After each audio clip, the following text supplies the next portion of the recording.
Adam Curry, John C. Dvorak. It's Thursday, March 25th, 2021. This is your award-winning Gitmo Nation Media Assassination episode 1332. This is No Agenda. Boosting and broadcasting live from Opportunity Zone 33 here in the frontier of Austin, Texas, capital of the Drone Star State. In the morning, everybody, I'm Adam Curry. And from northern Silicon Valley, where all they're talking about is gun control, I'm John C. Dvorak. It's Crackpot and Buzzkill in the morning. It's so predictable, isn't it? So predictable. Yeah. And you knew that it would be. You knew how it would go down. You knew how it would go down. Big problem with this one. Big problem. We can't be having no Muslims doing stuff. That doesn't fit what we're supposed to be saying. Well, but that's kind of back into the Democrats are in power, so the Muslims can. Yeah, so they get back into the picture. Oh yeah, no, it's like we had nothing for 4 years. We had no terrorism, nothing. But now it's the good old days. So crazy guy. Here's how in the United States NPR reported. Now I'm going to play a short clip first of how NPR reported on the Atlanta shooting. You'll recall this was the shooting that was immediately turned into a narrative of hate against AAPIs, Asian Americans and Pacific Islanders, as if they're one damn group. And of course, it was a white guy and, there was Asian women. So this was the report on NPR then. Police in Georgia are investigating multiple deadly shootings that took place in the Atlanta area last night. 8 people were killed, many of them reportedly women of Asian descent. Authorities are still investigating a motive, but we will note that advocacy organizations have recently released data that shows that reports of hate crimes against Asians have surged nearly 150% in 2020. Now we go to the Muslim killer in Colorado. NPR is a little more cautious. The first thing to know and remember about a mass shooting in Colorado is that it's early and not all the facts are in. And that's enough. That's all they did. Gee. Transparent, isn't it? Well, they did have a little more than that later. I have a couple of things that are kind of interesting. Man, you're not on the mic today, John. Hold on. Or you got to turn something up because you're just... I'm not... well, you want me to turn something up? Yeah, can you turn it up a little bit? Turn up your microphone.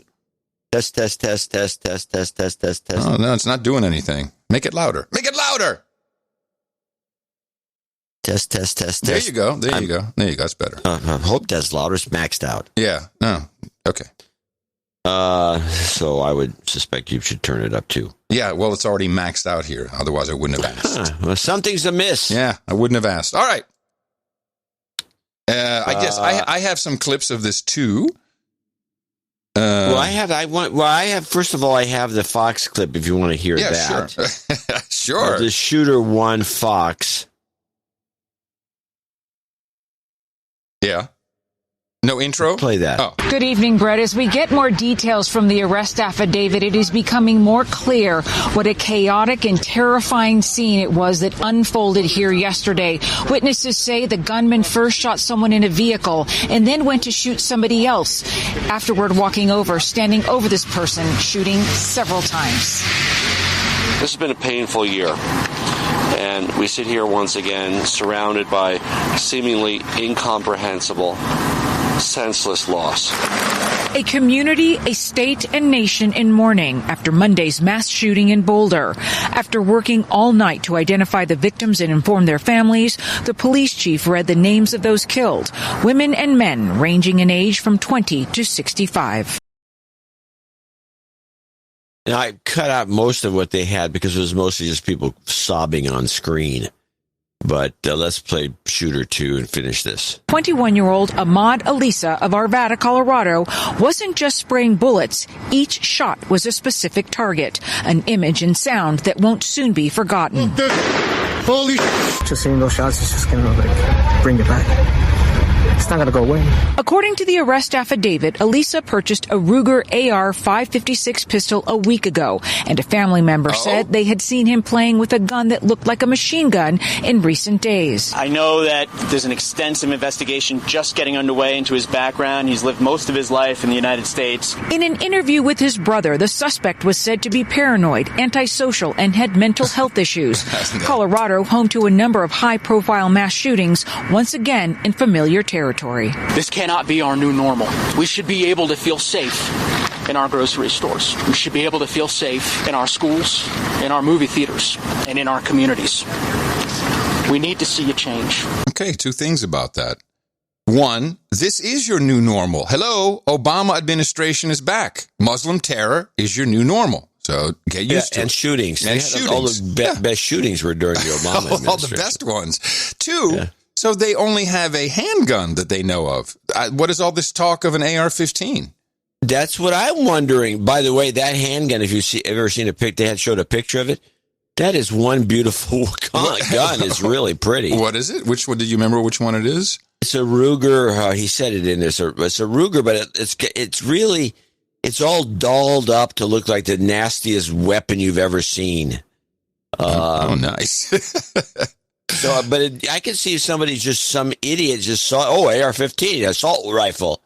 Because it has a kind of it's like those people who have the AR-15s that look like, some sort of weapon, army weapon. Now, does this handgun have a stock on it? Is that the idea? It's got a little bit like it seems so. Yeah, maybe. Okay. I don't know. Yeah. Well, but it's not an AR-15 by any stretch of the imagination. Oh yeah, it's the rim fire or center fire, one of those. Yeah, it's a pistol and you slide a whole thing onto it. Mm-hmm. It's very sexy. Yeah, it does look nasty. It's nasty looking. It's very nasty. Okay. Now, I want to play, just as an aside, I want to play a clip from the Dispatcher. Okay. And this is the Colorado Dispatcher, and I want you to tell me who this sounds like. Looks like we have an active shooter. The white male, middle-aged, dark hair, beard, black vest, short-sleeved shirt. Ted Cruz? Seen in front of the King Super, shot out a window of a van, and he pursued the man towards Broadway. What? That's weird. Okay. Yeah, I know that was. Now, was weird. You're asking me who's speaking, who the speaker sounds like, or who the suspect sounds like? Hold on, Zephyr. Oh. 1, 2, 3, 4, 5, 6, 7, 8. Okay, good. Ladies and gentlemen, we have an 8-car Zephyr. That means it's the new normal. Everything is stable. Go alert the guys over at CNBC Squawk Box. We've got Bitcoin at 51,370, experiencing max pain today. Oh, my God! Woo! Listen to that horn! All right, back to the dispatch. No, the question is, who does she sound like? Dispatcher sound like? Okay, let me listen again. That is not Ted Cruz. No, I thought she was describing Ted Cruz. If you listen, it sounds like she's describing Ted Cruz, but I'll listen to her voice now. Funny. Looks like we have an active shooter. Shooter? The white male, middle-aged, dark hair, beard, black vest, short-sleeved shirt. Seen in front of the King Super, shot out a window of a van, and he pursued the man towards Broadway. I don't know. Who does she sound like? Jen Psaki.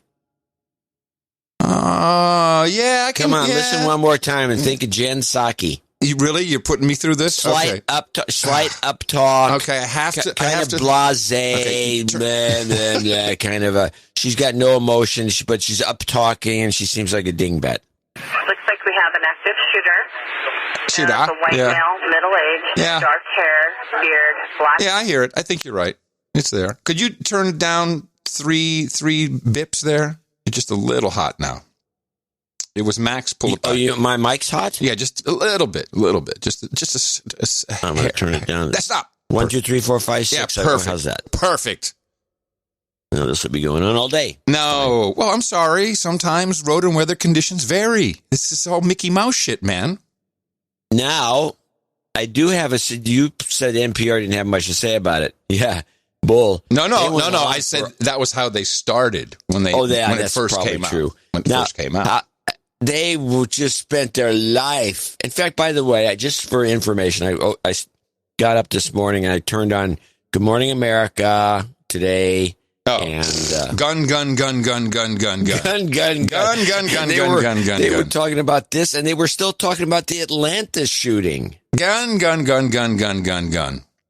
I know. Do you want to go straight into that? Do you want to hear a couple mainstream reports on how this went down on CNN, CBS, and ABC? Let's hear the mainstream reports, which are just the worst. You know they're funny. This gun control thing has a real kicker in it, but we'll get to that after you're done. And that's interesting because so far, all I know is they're talking about a bill that has universal background checks to close some loophole, blah-de-blah-de-blah. Yeah, it's another step, obviously. But anyway, here's Ando. I've learned that's his nickname in the gay community. Anderson Cooper, Ando. Ando? Is it Ms. Ando? Oh, unnecessary roughness on the play. Completely unnecessary. No, it's all right. We'll pull you through. Good evening. Flags are flying at half-staff at the White House tonight again. They were lowered today for victims of the mass shooting in Boulder, Colorado. They'd just been raised briefly yesterday after honoring the victims of the Atlanta area mass shootings. After a long year of COVID, just as we finally have a hint of normal back inside, this is a reminder of that normality that returns. Yeah, he's literally saying it. This is part of that normality that returns when you have Biden in the White House. This is a reminder that part of that normality that returns is gun violence. And in Colorado, every sensation that follows, there's the numbness. Hold on a second. I know, it's a total asinine comment. Well, now that we can all get out again, we're going to start shooting each other. What a thing to say. We're back to the normality now that what you said he said is what he said. Yeah. Now that Biden's in office, our normality has returned. Yeah. School shootings, shootings in general, whatever. Terror. Muslim terrorism. Yeah. Middle East blowing up. Syria, Afghanistan. Suez Canal blocked. Good to be back, ladies and gentlemen. After a long year of COVID, just as we finally have a hint of normal back inside, this is a reminder that part of that normality that returns is gun violence. Well, no, I replayed it okay. just to make sure everyone heard it. And in Colorado, every sensation that follows, there's the numbness, the ache, the emptiness. It is compounded by familiarity. This is for Coloradans the third mass shooting in a generation. The children of Columbine and Aurora are now the parents of Boulder. The president spoke to their loss today, but did not leave it at that. Yeah, it's time to start questioning Colorado, quite honestly. Okay. I don't need to wait another minute, let alone an hour, to take common sense steps that will save the lives in the future. And saving nobody's lives, you phony. Colleagues in the House and Senate to act. We can ban assault weapons and high-capacity magazines in this country once again. We can close the loopholes in our background check system, including the Charleston loophole. The United States Senate. The Charleston loophole. What's the Charleston loophole? Oh, wasn't that a shooter in Charleston? I'm so confused by the memes. I'll look it up. Loophole. The United States Senate, I hope some are listening, should immediately pass the two House-passed bills that close loopholes in the background check system. These are bills that receive votes of both Republicans and... Did he fuck up bills again? This man, it's Mills, it's Bills. What did he say? I hope some are listening. Should immediately pass the two House-passed bills that close loopholes in the just has problems with bills. Background check system. These are bills. What are they? Bills. That's a problem. These are bills that receive votes of both Republicans and Democrats in the House. This is not and should not be a partisan issue. This is an American issue. It will save lives, American lives, and we have to act. Yeah, we got to act. All right, Good Morning America took it down the motive route And I will say they did have part of the live streamer on the scene that they played in their little package. This morning, as law enforcement continues to work the crime scene, those chilling new details. Chilling. According to the Boulder Police Department's arrest affidavit, the alleged shooter methodically marched through the store and... Ooh, notice the cool sound effects. Listen to that. Something cool. The alleged shooter. Chilling new details. According to the Boulder Police Department's arrest affidavit, the alleged shooter methodically marched through the store and parking lot where witnesses say he shot an elderly man and then... Methodically. That's already adding a narrative. ...stood over him and shot him multiple additional times. His 10 victims were gunned down both inside... Isn't multiple and additional the same word? It sounds so cool. ...stood over him. He shot him multiple additional times. He could have said additional times or multiple times. Yeah, well, he also didn't have to say methodically. So, it's clear what the color of the report is. ...and shot him multiple additional times. His 10 victims were gunned down both inside and outside the King Soopers Market. Authorities say the alleged shooter, 21-year-old Ahmed Alisa, had purchased the AR-style weapon that sowed so much carnage only a week before, and that during the rampage, he wore a green tactical vest. It looks like we have an active shooter. Dean Schiller came to shop for groceries, but in an hours-long live stream, he would end up bearing witness. Someone's down right here. Something just happened here, guys. Look, there's people lying in the street, guys. He went in the store. One right down there. Oh, my God. Guys, we got people down inside King Soopers. Holy There's a shooter, active shooter. Get away. Alisa, seen here being led away in handcuffs, was arrested following a shootout with police inside the store. Bleeding from a leg wound, he was whisked away in an ambulance. Police say he would not answer questions, but did ask for his mother. The thing that I like... Actually, I should mention this because they did cover it pretty well. I think it was NPR. Mm-hmm.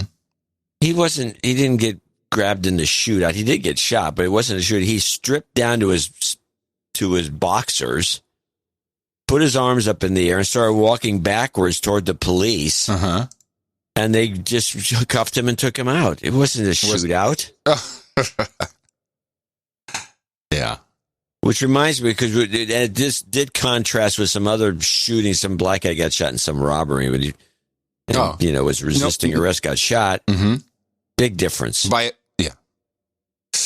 Final report, Shorty, CBS Evening News. According to police, 21-year-old Ahmed Alisa, seen here after the shooting, dropped his weapons and removed all of his clothes except for his shorts before he was taken into custody. Asked by police then if anyone else was involved, he only answered by asking to talk to his mother. This was... Oh, that's a little different than that other report. It sounded... Totally. Oh, my God. Listen, so this is how... You said, oh, my God. Yeah, because I meant it.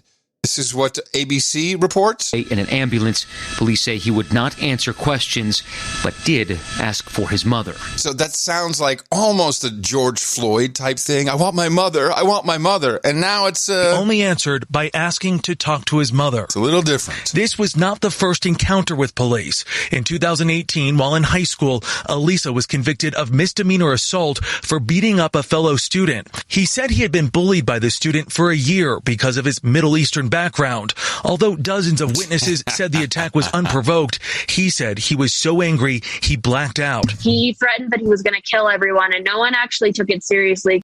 How long do you think it is before the story surfaces that someone jumped the line for the vaccine, and that's why he went nuts? That's a good idea, but you're going to have a hard time shoehorning that one in. Well, we'll see. We'll see. You just wait for it. You wait for it. Line jumper. Oh, no. All right, NPR. Let's listen to NPR. Hello? Oh, I'm sorry. You want me to play the... Yeah. I'm waiting for your NPR package. Yeah, I'm done with the mainstream. The only thing is, there's a couple of things that are abnormal. They're not incessantly, unless I've missed it, they're not incessantly rotating pictures of the deceased. They immediately had family members on stage. I heard it all day yesterday, that live press conference.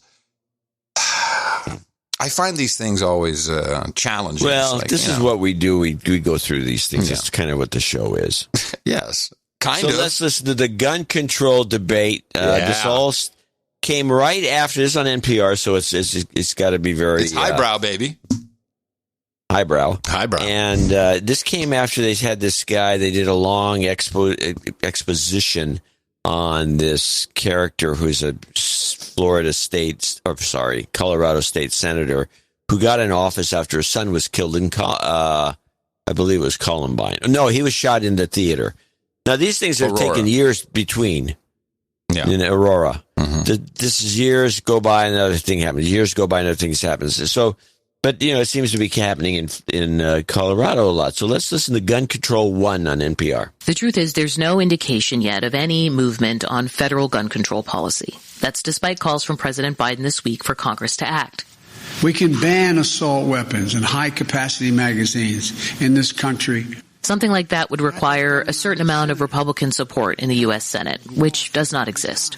Or it would require Democrats to eliminate the Senate filibuster and pass meaningful gun control without Republican votes, something that so far they do not seem prepared to do.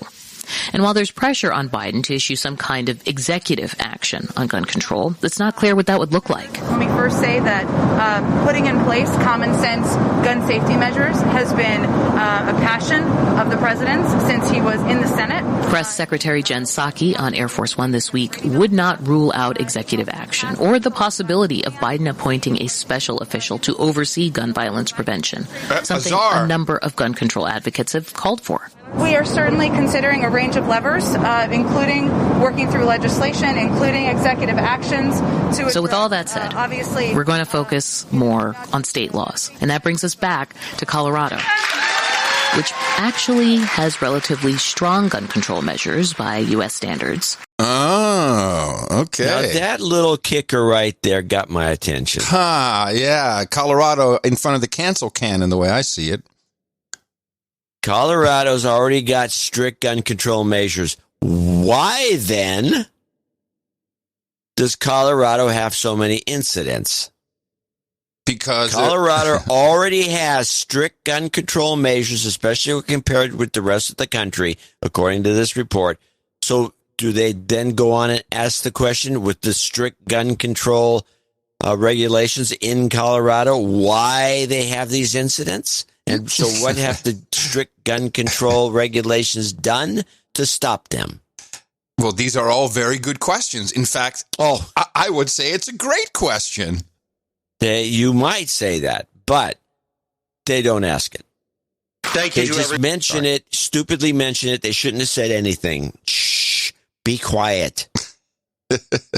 Don't mention the fact that we already have plenty of good gun control laws in Colorado. It's not doing any good. What are the? Do you know what are the restrictions in Colorado? I think they have. It's just the stuff that everybody wants. By the way, they want better registration and you can't sell to different people. They talked about it in the report. The straw red man flag laws. and all that. Red flag laws. Okay, that's different. The red flag law. That was just at the end of the Obama administration.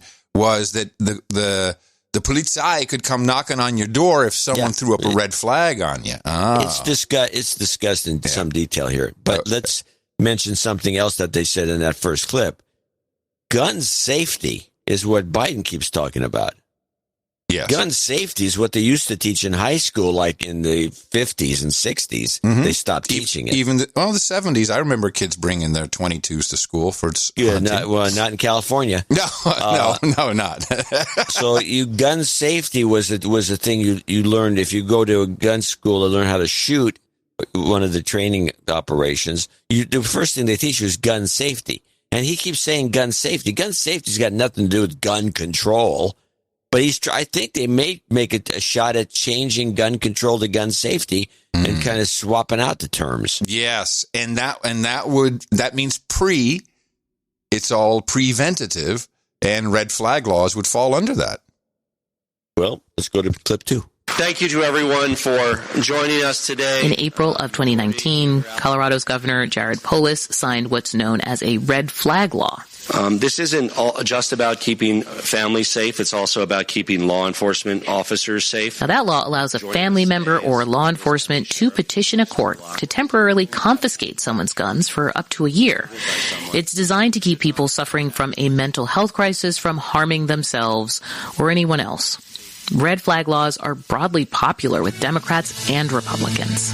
Colorado's controversial red flag gun law is now on the books, meaning guns can be taken away from people who are determined to be dangerous. At the time, Fox News emphasized concerns from some on the right that Colorado's red flag law infringed on the Second Amendment. They interviewed a local sheriff who said he thought the law was ludicrous and unconstitutional.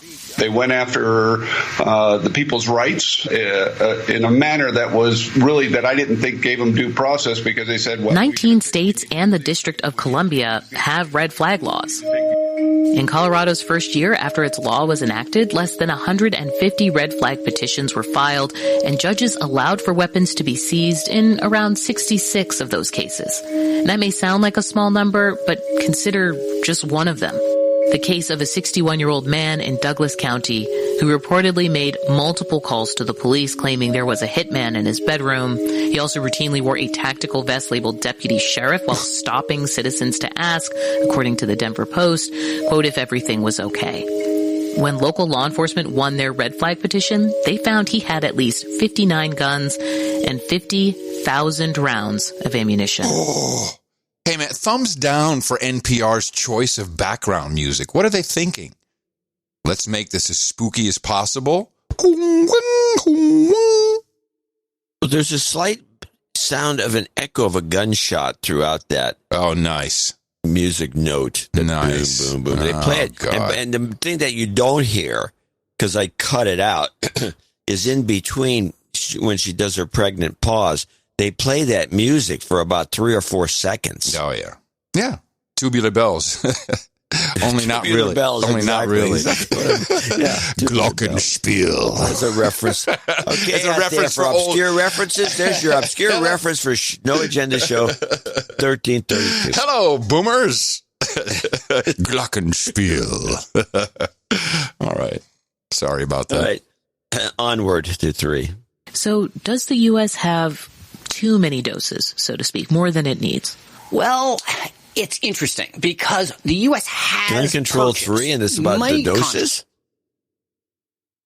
Oh my God! I'm sorry. I don't know how that got in there. What are you playing? It was a 3, but it was the wrong 3. I'm sorry. What you didn't see was anyone having their mint-in-box John Wayne commemorative rifle taken away from them. Colorado's red flag law was sponsored by Tom Sullivan. I will remind you. Back in February, he was speaking in the State House about what it did and did not do. You didn't read about wild animals climbing through farmhouse windows and taking children from their bed. And the flag of Venezuela doesn't fly here in the chamber. These were Sullivan's remarks just before a fellow lawmaker told him to let go of his son's death. History tells us that for every 11 petitions filed, we save one life. That means here in Colorado, how do you prove, 10 people... How do you prove that? Math? Science? How do you prove that for every petition filed, you save one life? Science. Where does that come from? Who dreams this stuff up? Think tanks. And he just says it. Matter of fact, now this guy Sullivan, they ridiculed. There was for the last, ever since the Aurora shooting, he got irked and he started making a speech about his poor son who got killed in this event. Yeah. And he was so irked that he ran for the state senate in Colorado and got elected because he's just like he's a fanatic. Yeah. And he, with some justification. And so, but what he does in the state senate is that every other Friday, ever since Aurora shooting, he gives the same speech condemning guns and gun control and laments his son. And this has been going on for years and years. During members' minutes or whatever they call it. So he just does the same thing over again. Oh, okay. Over and over again. I got respect for that. One of the Republicans, who is a kind of a middle-of-the-road guy who probably supports gun control, I believe, he went on and said, you've got to stop this. This is ridiculous, and you got to let go. You got to go on with your life. And then Sullivan came back on and condemned him, and NPR condemned him too. So that's why there's a little needle in there if you listen to the report carefully. Yeah. About this guy. You can't. So I guess the guy's going to be given this speech forever. Something else that was said here.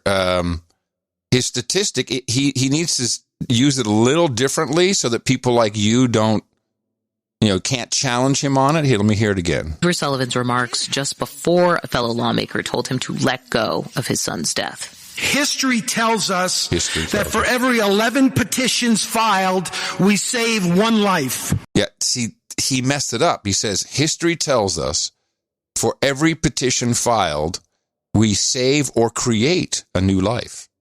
That's well, we're back to the Obama era. You might as well. It's all flowing back, baby. That means here in Colorado, 10 people were able to sit with their families this previous holiday season because of the passage of this legislation. Now, we have to say it's not clear whether Colorado's red flag law would have prevented the man who killed 10 people in Boulder this week from getting a weapon. We don't yet know if there should have been red flag used or how it would have been used. It's really... Colorado Governor Jared Polis spoke to NPR Tuesday. This young man was 21. I don't know. We don't know the facts yet. Did the parents know something was up? Did they want to take the guns? Did they pursue red flag? I mean, these are all things that should be looked at. Still, even if the state's red flag law could not have been used in this case, a few other laws may have been relevant. One is an assault weapons ban. The city of Boulder passed one a few years ago. But earlier this month, just days before the Boulder shooting, a state district court judge blocked it, ruling that only states or the federal government could ban assault weapons. Colorado also has a law mandating universal background checks, which can result in a firearm purchase being denied if the buyer has been arrested or convicted of assault. But the problem is we're only about 2 hours from Wyoming and parts of our state, an hour from Utah, and it's relatively easy to avoid a background check if you just drive and buy a gun elsewhere. The timeline doesn't make sense here. And according to the earlier report, I don't know if it was mine or yours, he purchased the Ruger legally. So if he purchased the Ruger legally, yet years ago he was in trouble with the law, we had that from the report as well. The police knew about him. How does a strict background check work? I did not hear that he purchased it out of state. No, he purchased it in state. He purchased legally, but the background report that showed him he beat somebody up in high school. It was a high school beef. Right. Well, and it was a misdemeanor filing, and so that doesn't go. All right. So he's good to go. Yeah.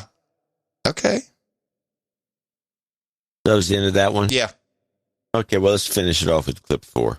So here's the bottom line for Tom Sullivan. A full 9 years after his son was killed in the Aurora shooting, he still argues, even after this week's shooting in Boulder, that steady, incremental state action does offer a path to progress on gun control.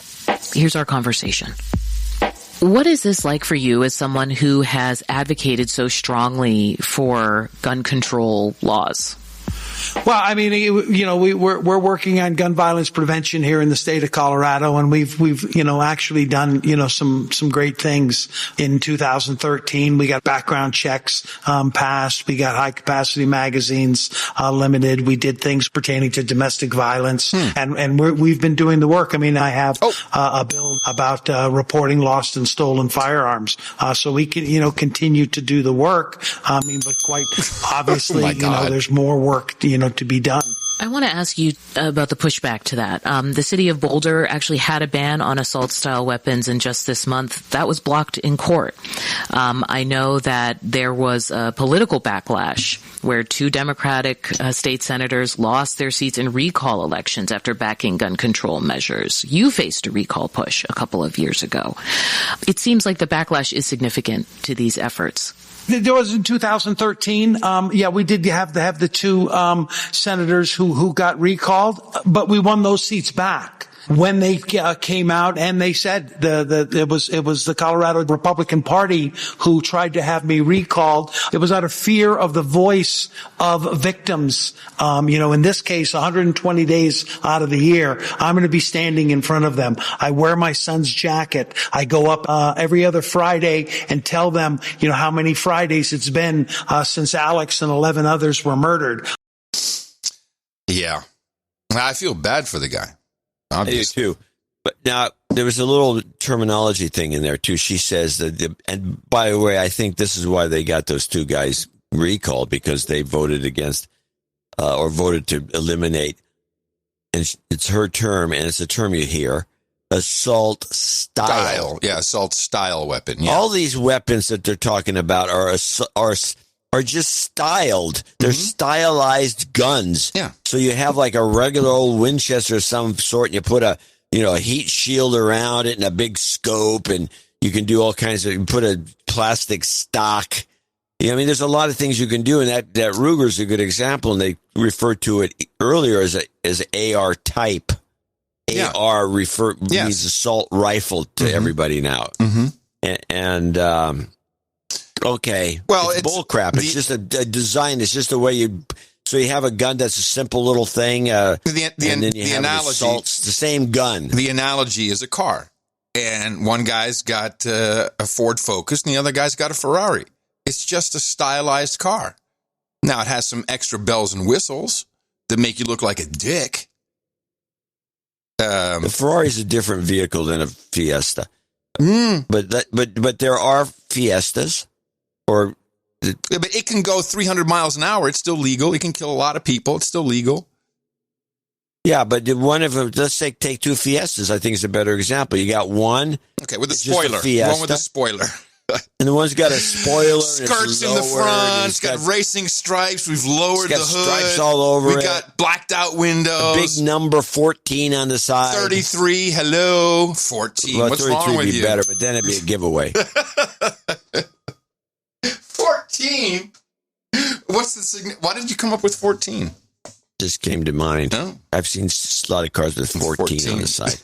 But that's the point. It's just bogus. This assault style. Oh, we got to ban assault. But they say, we want to ban assault weapons. But then when they get down to it, they want to ban assault style. In other words, they don't want weapons to look cool.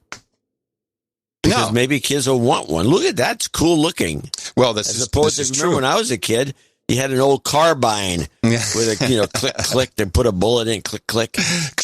Big wooden thing. Heavy as heck. Heavy. And they weigh a ton. Oh, my God. I got lead, all oak. But it's well balanced. Yeah. It's funny because you kind of have 2-in-1 with that old Lexus of yours. You've got a piece of crap car with spoilers. I mean, it is really cool looking. Yeah. Spoiler alert. That car comes with the 400 SC comes with spoilers. It's got a spoiler on it. Of course. To JCD. Hello. I don't know if we get any more on the shooter. No, I think we're kind of done with it. Now, the only thing is, I'm waiting for the FBI report, the affidavit. In which you find out if there was any prior contact by confidential informants, if this could be a 6-week cycle situation. It certainly is convenient, so we can switch everything for a little bit. I think, if anything, the AAPI was getting out of control. The Asians were getting too much voice. So, and I'm just saying it from a perspective of an a-hole who would be orchestrating something if true. And looks at it and goes, no, this is out of control. We got too many smart Asians running around telling everybody what's really going on. So we need a distraction. And then, boom, don't let it go to waste. Hey, gun. All right, pull out the bills. The bills. Give me the bills. There's also the coincidence that just within the last couple of weeks, the Boulder City Council refused to do anything about assault-style weapons, saying should be the state doing it. And then, coincidentally, this happens in Boulder, so I don't know. There may be... Well, Boulder is also Spook City, or... Is Boulder Spook City? Oh, my... Well, Denver, Boulder, all of it is spooks. Come on. Well, I know the Denver's spooky, but I don't know about. But Boulder is kind of a town that could be spooky. It's got the college. The Spook Burbs. Spook Burbs. That's the Spook Burbs, baby. That's where they go and hang out. Yeah, definitely. So who knows? But this, it's very sad. But, it's just, that's all I could think is our initial thought is, all right, this is the new normal. It's back to where it was. Thanks. And scratch. And now, this has raised the talk of the filibuster removal again, which means, hey, just let anybody with a 1-point majority win in the Senate, even for the important stuff, unlike all the other stuff. And I learned the origins of the word filibuster from the anti-constitutionalist douchebag Fareed Zakaria. And I wanted to share that with you. It was very interesting. Do you know the origin of filibuster? No, I do not. And I didn't either. I should have. The filibuster, the principle that allows legislators to hold up bills indefinitely. It comes from the Dutch word, by the way, for freebooter or pirate. The idea being that a person is obstructing the legislative process for his or her own personal gain. So very interesting. His pronunciation is somewhat off. It's vrijbuiter. But my understanding of the term is not what he said. Just listen to it again. The idea being that a person is obstructing the legislative process for his or her own personal gain. So a vrijbuiter, yes, there's some equation to pirates, but kind of like also metaphorical, I think. Ha, ha, ha. You and I are vrijbuiters, which is like free men. We don't care. We're doing our own thing. We don't need anybody. That's how I grew up understanding the term vrijbuiter. So it's kind of been turned into something very negative. He's also full of crap. It's not necessarily because of his own gain. I'm going to filibuster this bill about, legislating about one thing or another for my own gain. That's bull crap. Well, yeah. Hi, matey. We're the vrijbuiters. The vrijbuiters. The Vrijbuiter podcast. Now, before we go into COVID, I would like to share a note from one of our producers, and it concerned me because I think this is happening to more people.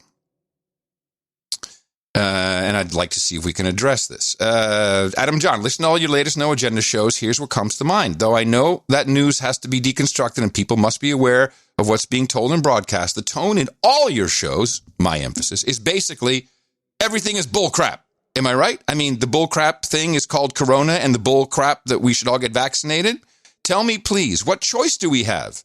Me being a 50-year-old. Hey, I got you beat, pal.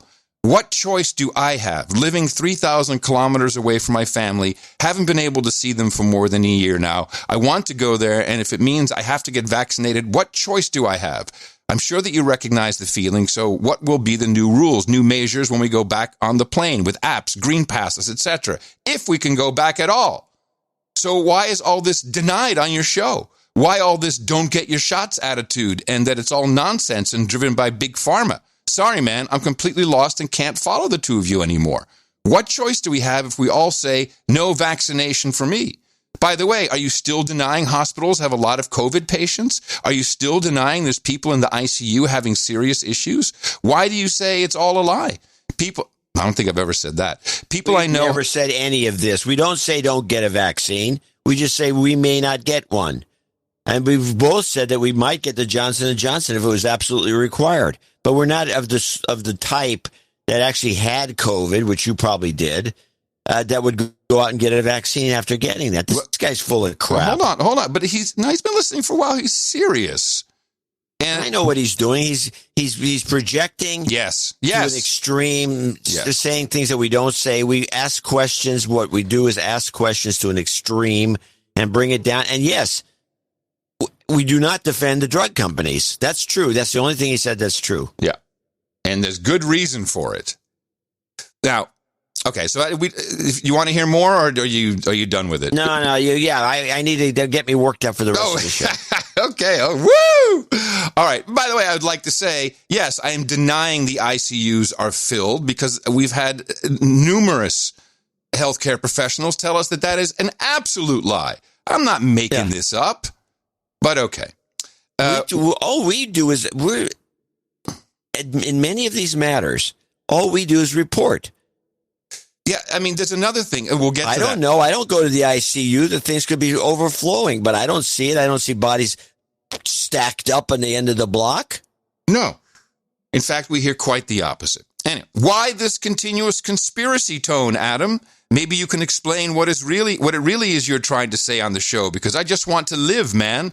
Denying everything and saying it's all phony baloney and we're all being treated as slaves does not end slaves, he actually says, does not make any sense to me. What kind of a life would we have if we look at the things like that all the time? Thank you very much for asking. I look at life that way all the time, yes. And you can choose a different podcast if you don't like it. And I look at it that way because I will not be bullied. I'm a Freibauter. I will not be bullied into a situation where you can't do certain things based upon proof of vaccination. I will fight that. You don't have to. You can do whatever you want. But I'm against it. Get your vaccine and quit complaining to us. Right. You must know that I'm skeptical when it comes to news in general. I know how to deconstruct, really. And I know that things have been a circus over the past year. But a virus is a virus. A vaccination is a vaccination. No. Wrong. This is not a vaccination. It's not a vaccine. And that's what we say. And you're projecting that you don't like what you're hearing. It has happened before and has not made the world a bad place. Talk to some of the kids in Africa and Sri Lanka that Bill Gates forced vaccinated and see if it's not a bad place for them. So when do you get your jab? Do you have plans to visit Holland soon? Yes, I do. You better believe I do. And I'm going to go without taking a vaccine. There's no mandate yet. And they're very, very cautious to do this. They're going to make it difficult for you, but not impossible. They know they can't get away with that. They know they can't. If we were that swinging in and out. Hey, stop! You're swinging in and out of voice. I don't know if you're reading the letter or if you're talking from your own perspective. My own perspective. I'm done. No, the letter is over. It's fine. Anyway, in Texas, since the mask mandate and everything was dropped, positive test results, which are bullcrap, by the way, Mr. Writer, are down 30%. And the Keeper and I have spoken to several of our friends, some from the Obama bot area, and I would like to pass on what they said about getting the vaccine, because the quote is quite beautiful. I feel invincible after getting the vaccine. What? That's what the Obama bot type and actually someone from that crowd said to us the other day. We were talking about the vaccine because everyone talks about it and say, "Oh, I got my first shot. I feel invincible." Yeah. Well, what about keeping your mask on? Oh, no, that's just for a little bit. Oh, okay. All right. Okay. Not that invincible. Very good. I need a mask. Let's go to... I need a mask. Anyway, these complainers. Yeah. I don't believe a word of it. I think they showed up and started listening to the show of late, and then they don't like what we're saying, and they rather go someplace. I don't know. If you don't like this show, what we do and how we present stuff, it's not really necessarily even our ideas half the time, unless it's an old story. But I didn't take it that way. I took it I took it to say, how can you keep saying this is not true when all he's hearing in his entire world is the people who say that are idiots? I think that's what he's saying. I think he is confused. He's saying that we're idiots? He's saying that the media is it. What is he saying? He keeps asking why we say that. Why do you say that? What are we saying over and over? We're countering the narrative of the hospitals being full, of this being an actual vaccine, of it being informed consent. It's not a vaccine. Everybody knows it's not a vaccine. None of these are traditional vaccines by any means. It's a medical device, actually, pure classification. Well, I thought it was what is it called? Chemotherapy. Yeah. The mRNA vaccines, chemotherapy. Yes, but that falls under, I think it falls under when you get chemo medicine, it's not called a vaccination. No, because this is a new. This is renamed it. Yeah, I got a lot of stuff to do, and I want to move through it. So I'm sorry I brought up the letter. I just wanted everyone to know that we do think of you, and there's reasons why we do this, and it's not just to trigger you. But if you are, well, you got to deal with it. Yeah, there's not a big. You don't have to listen. And to you this. have This to. show is not a must. You have to question any product that needs this type of marketing to get its customers to take it. And Krispy Kreme's new offer, a 6-page disclaimer. And Krispy that you Kreme get when you get the shot. Again, this is the type of marketing they're doing. And Krispy Kreme's new offer won't help you lose those pounds. No, the company is giving away a free donut every day to people who can prove that they've received a coronavirus vaccine. The offer runs until the end of the year. This is the best promotion that could be done in America. We'll give you a donut if you get your shot. I mean, people do. I've seen people, all you need to do is color them yellow and they're Homer Simpson. That's the level. People are actually excited about this. Oh, yeah. Big time. Oh, my gosh. I just love it. You were mentioning the chemotherapy. Let's just do a quick history lesson. Dr. Fauci, the AIDS crisis, AZT, which was a rejected chemotherapy treatment. People went into the hospital with HIV, died of full-blown AIDS, coincidentally, while AZT was being administered. Guess what's happened since then? Well, we have not come up with a vaccine. We've come up with a pill. You've probably seen it advertised. PrEP. Oh, yes. This needs to be discussed. I don't have a clip. I do.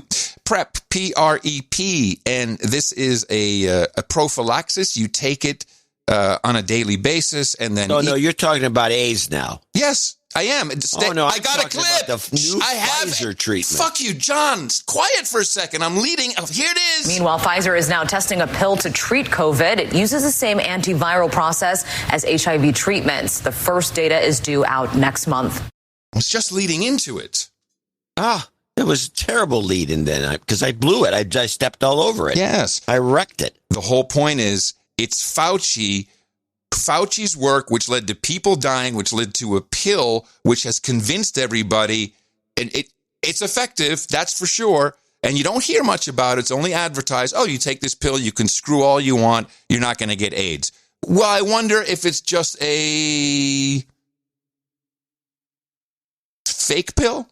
I don't know, but it's another big winner.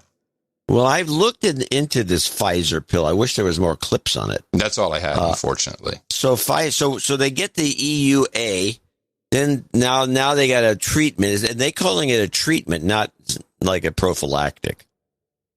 Okay. We've done it. I think so. I think it's considered a treatment. We've done a whole series of on this. But okay, yeah, what did you find? Nothing. I can't even find out what it is. What's the chemical? Exactly. You got to ask yourself here, PrEP. I'll dive into it again because I know I did a lot of research on it. I was like, what the hell is going on with it? And it's like, well, we've cured AIDS, but yet no one's celebrating. We still have an AIDS crisis. Yet this is keeping everyone in the gay scene that I know safe. It's terrible. Yeah. They've done nothing to cure AIDS. Well, go look at the commercial. They say it's not curing it, but you won't get it. That's what they're selling. Well, this is you just being negative Nelly. Just like the letter writer said. No, I've studied conspiracy. Yeah, yes, exactly. So it's very easy to. I think we predicted this coming for COVID months and months ago. It's the same people, it's the same guys, it's the same cycle. They're doing the same thing. Well, let's start with this premise that I've introduced some time ago.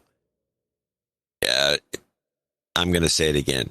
Pfizer has some marketing people that are the best you'll ever find in the world. Better than Caterpillar tractor guys. Yes. Well, you get a big commission for selling one piece of gear. But these guys have to sell a lot of little things by a lot. And I mean, they got to sell them by the billions. They are selling billions and billions. It's unbelievable how good they are. So I've been working with a couple guys in Israel. They're all now on the big Sabbath. But, and of course I'm like, hey, first of all, no one won the Israeli election yesterday. Not that you would hear it reported here in America. So Bibi continues for another, 2 years at least, I think, until they can do another election. And Pfizer has effectively taken over the country. 80% of Israelis are vaccinated. And now they have done this whole passport thing, or you can get a freedom bracelet. We discussed that on a previous episode. In fact, I think that they're renaming Ben Gurion Airport to Pfizer International. And, no, that's not true. No, it's not. Here's a report. Margaret, good morning from Israel, which leads the world in vaccinations. 80% of the people over 60 here have been immunized. The UK is doing well, too. 9 out of 10 adults. Wow, hold on a second. That was far. I didn't even notice that the first time around. She's throwing to Margaret for her to pick up the story as if like, hey, Margaret, so she's kind of leaving in for at least a small acknowledgement, and they rolled the package clearly not live. That is, wow, sorry, as a production television guy, I can't believe what happened there. That was bad. Margaret, good morning from Israel, which leads the world in vaccinations. 80% of the people over 60 here have been immunized. The UK is doing well, I was wrong. Too. I'm sorry. I missed it. I was wrong. No, but that's beside the point. Immunized, getting the vaccine doesn't mean anything. It doesn't mean you've been immunized. In fact, quite the opposite we're hearing. The UK is doing well, too. 9 out of 10 adults over 65 have now had a shot. At the hospital where he almost died of COVID a year ago, Prime Minister Boris Johnson got his. I literally did not feel a thing. But in mainland Europe, things are going from bad to worse. Its COVID death toll passed the 1 million mark on Friday, and infections are surging. Parisians rushed to leave the city before a new lockdown put a stop to travel as of this weekend. Those left behind will be able to meet outside for exercise, but not much else. The vaccine rollout in Europe has been slow, plagued with politics, supply problems, and last week a shutdown in the use of AstraZeneca's vaccine because of an alleged link to blood clots. Regulators say there's nothing to worry about, but this facility in Germany shows the fallout. Plenty of vaccine, just no customers. Scientists say this mess will cost thousands of lives. Oh, sure. Or created. Lives costed or created. Now, I have 3 clips that explain a couple of things that report just left out. Good. And by the way, why is Boris Johnson, who was not only sickened by the COVID virus, but hospitalized and needed a bunch of treatment, come out and get a vaccine? Okay, well, I'd be happy to tell you, but then you have to put your clips on hold. Because that's a whole discussion by itself. I think. Okay, I don't want to go into it now. Then let's get these clips out of the way because it's more pertinent to what you played. Listen to this. This I believe is from NPR. This is COVID vaccine rollout part 1. As COVID vaccination rates increase in the United States, there's a growing focus on the other parts of the world that have only immunized a handful of their citizens. Some countries haven't started vaccinations at all. NPR global health correspondent Jason Beaubien joins us to help get a better sense of what's happening globally with COVID-19 vaccination. Welcome back, Jason. Hey, Audie. I want to start by getting a lay of the land. Who is getting vaccinated? Who is not? Please tell me. So if you were to look at the globe with little dots of who's gotten their jabs already, there would be spatterings all over the map. But most of the dots, most of those vaccinations have been happening in just a few countries. Of the roughly 500 million doses that have been given globally, 75% of them have gone into people's arms in the United States, Europe, China, and India. And the U.S., with roughly 25% of Americans having gotten at least one dose, has administered more doses than anybody else. But if you look elsewhere, most countries have only gotten a tiny portion of their people vaccinated. Carissa Etienne, she's the head of the WHO's regional office for the Americas, says there's simply not enough vaccine available right now. Some countries in our region have received 0 doses of vaccines. Other countries are getting enough to vaccinate a mere 2 to 3% of their populations. And the countries that still have less than 1% immunized, we're not just talking about some small, tiny countries that you might imagine would have difficulty purchasing vaccine, but places like Japan, Australia, South Africa, Pakistan, the Philippines, all of them have less than 1% of their people vaccinated right now. I don't believe this shortage for a minute. They tried that on us. What? Don't go on. Play clip 2 and you'll understand what this supposed shortage is all about. Help us understand what's going on here. Why these larger, wealthier countries also have a small portion vaccinated compared to the U.S. It's classic supply and demand. Think about this. The global production capacity for all vaccines pre-pandemic was roughly 4 billion doses per year. To get this pandemic under control, we need probably 10 to 15 billion doses of a COVID vaccine. So that means a major scaling up of production of what is a fairly complicated pharmaceutical product. So is that even possible? Yes, it is possible if everything goes according to plan. Current manufacturers say they could come up with about 12 billion doses by the end of this year. But it's not clear that those 12 billion will be equitably distributed around the world. Whoa. Bruce Aylward with the WHO, he says global disparities in vaccination rates, this is driven by the fact that rich nations early in the pandemic started snatching up contracts with as many vaccine manufacturers as they could. Essentially, they were spreading bets across the roulette table to make sure that they got access to winning vaccines. Other countries that didn't do that, now they're left with very few options. Exactly. Right now, this is not a financial issue. Right now, this is a problem of access to the product itself. The control of the supply is held by a limited number of countries that have procured most of the doses and the early access to those doses. We bought futures. Yes. We're drug dealers. Yeah. So we bought. There is no shortage. It's the fact that we bought it all up before they could even make the stuff. Taking a gamble. Of course, that's why we're forcing it on the public and the world. Right. Now we're doling it out. And part 3 is a good example. We bought almost all the Pfizer stocks, most of the Moderna stocks. We also bought a good portion of the AstraZeneca stock, and now we're doling that out because we can't use it here. We're giving it to other people under some weird circumstance. No, it's going to Africa. The AstraZeneca is going to Africa. Boots on the ground report from one of our producers. Well, that could be, but a lot of it's going to Mexico too. Oh. But at least according to this report. Now, the thing that's interesting is that everybody's talking about these shortages like you were bitching about. In Europe, the Europeans didn't buy into this idea of buying stuff in advance of it's even being invented. No. We did. Yeah. Hey. So foam now finger number now 1. We're the drug dealers. Yes. Play the last part of this. Hello. Thank you for classifying our country the way it is. So does the U.S. have too many doses, so to speak, more than it needs? Oh, well, not equitable. It's interesting because the U.S. has purchased many contracts with companies that have not yet delivered those doses, damn it, you're right. with some companies that are not yet authorized to be distributed in the United States. For instance, the U.S. now has 30 million doses of AstraZeneca sitting in storage. The Biden administration says it's going to send some 4 million of those doses to Mexico and Canada, where it is currently. What? That's racist. We know it kills people. Blood clots. What's he doing? Authorized. Aylward at the WHO, however, says there are countries in the world that could desperately use the rest of that AstraZeneca stockpile right now. We have a long list of countries that are very, very keen to use the AstraZeneca vaccine. We simply cannot get enough of it. Aylward is saying that the U.S. could lend out those stockpiled vaccines now and get repaid later with other doses.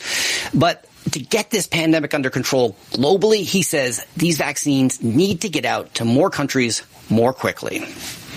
That's NPR's Jason Beaubien. Thanks for explaining it to us. No, thanks. You're welcome. You're right. He even used contracts as the term, futures contracts. That's great. Yeah, that's what it was. That's great. Well, that's what we do. Now, there's a kicker here that wasn't explained in this report, but I don't have a clip, but I can explain it. Mm-hmm. AstraZeneca is actually that vaccine is manufactured in Europe. Yes. And the Europeans are irked about the fact that all the doses have been bought by us and the UK. Well, hold on a second. We discussed this on a previous show. This is the Oxford vaccine, And America, Bill Gates, Dr. Bill. No, right. Wait a minute. Dr. Bill told Oxford, you should work with Merck. And they said, no, we're going to do AstraZeneca. And that's where they screwed up. Yeah, well, that was one of the screws. But the other screw was AstraZeneca sold its stocks, unmade vaccine. Yeah. That's why we have 30 million doses in a warehouse somewhere. And the UK, of course, is I think they're doing more. They didn't store it, so they're getting it shipped to them. Mm-hmm. So the European Union has now said, "Hey, why are we're short? We need this here. Let's just stop doing it. Let's make them not fulfill their contract." Yes, Italy has a big hand in this too. So this is a laugh riot if you think about it as just a bunch of futures contracts, and this is what that aren't being, they're they're demanding here's delivery. Where's our delivery? I haven't figured it out yet, but I'm pretty sure that Gavi is the exchange. I think this Gavi thing, which is their whole, they're like a market maker. They have They have stocks of a vaccine or contracts on stocks. For all you know, there's a trading desk in this. I wouldn't be surprised. It wouldn't surprise me at all. Wow. Gee, that's good. Hey, let's take a little break. Let's watch something that Pfizer put together. You may have seen it. If you do, let me know and I'll turn it down. They've created a number of fabulous commercials by Broadway stars. Not that I recognize them, but maybe they're just chorus line people. I got one from a dude and one from a girl, and they are so happy. And this full-on video, beautifully shot, beautifully made. The song will give you enough clue as to what's going on here. Pfizer presents... It's vaccination day! It's vaccination day! It's vaccination day! Woo! Appointments are open, I'm group 4. I don't have to stay here anymore. I'm sick of eating takeout on these plates. The time indoors has got me stressed, but I just checked on CVS. Finally, they're giving me some dates. I'll see actual real-life people. It'll be totally strange. I might even get to go see again. You want to hear more? Yeah, I think it's a catchy modern style Broadway piece of crap. I love this stuff.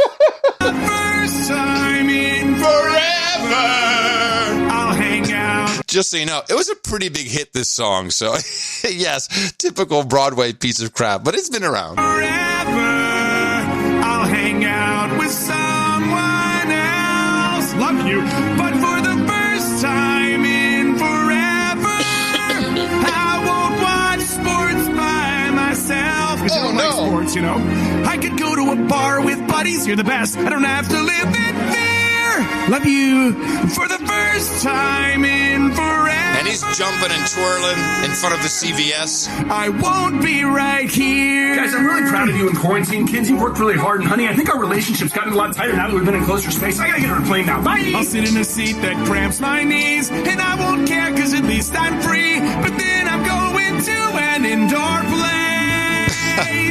I'll be that guy who shows the bar my brand new vaccination card. And then I'll shove some Suki. Scar? Card. Scar. Yeah, no, card. It'll take like 6 weeks. It should be Scar. It should be Scar. Until I am totally immune. But I am getting out of here real soon. Woohoo! First time in forever. I can see my dad. It's almost over. In my Aww. For the first His mom and dad looking all lethargic.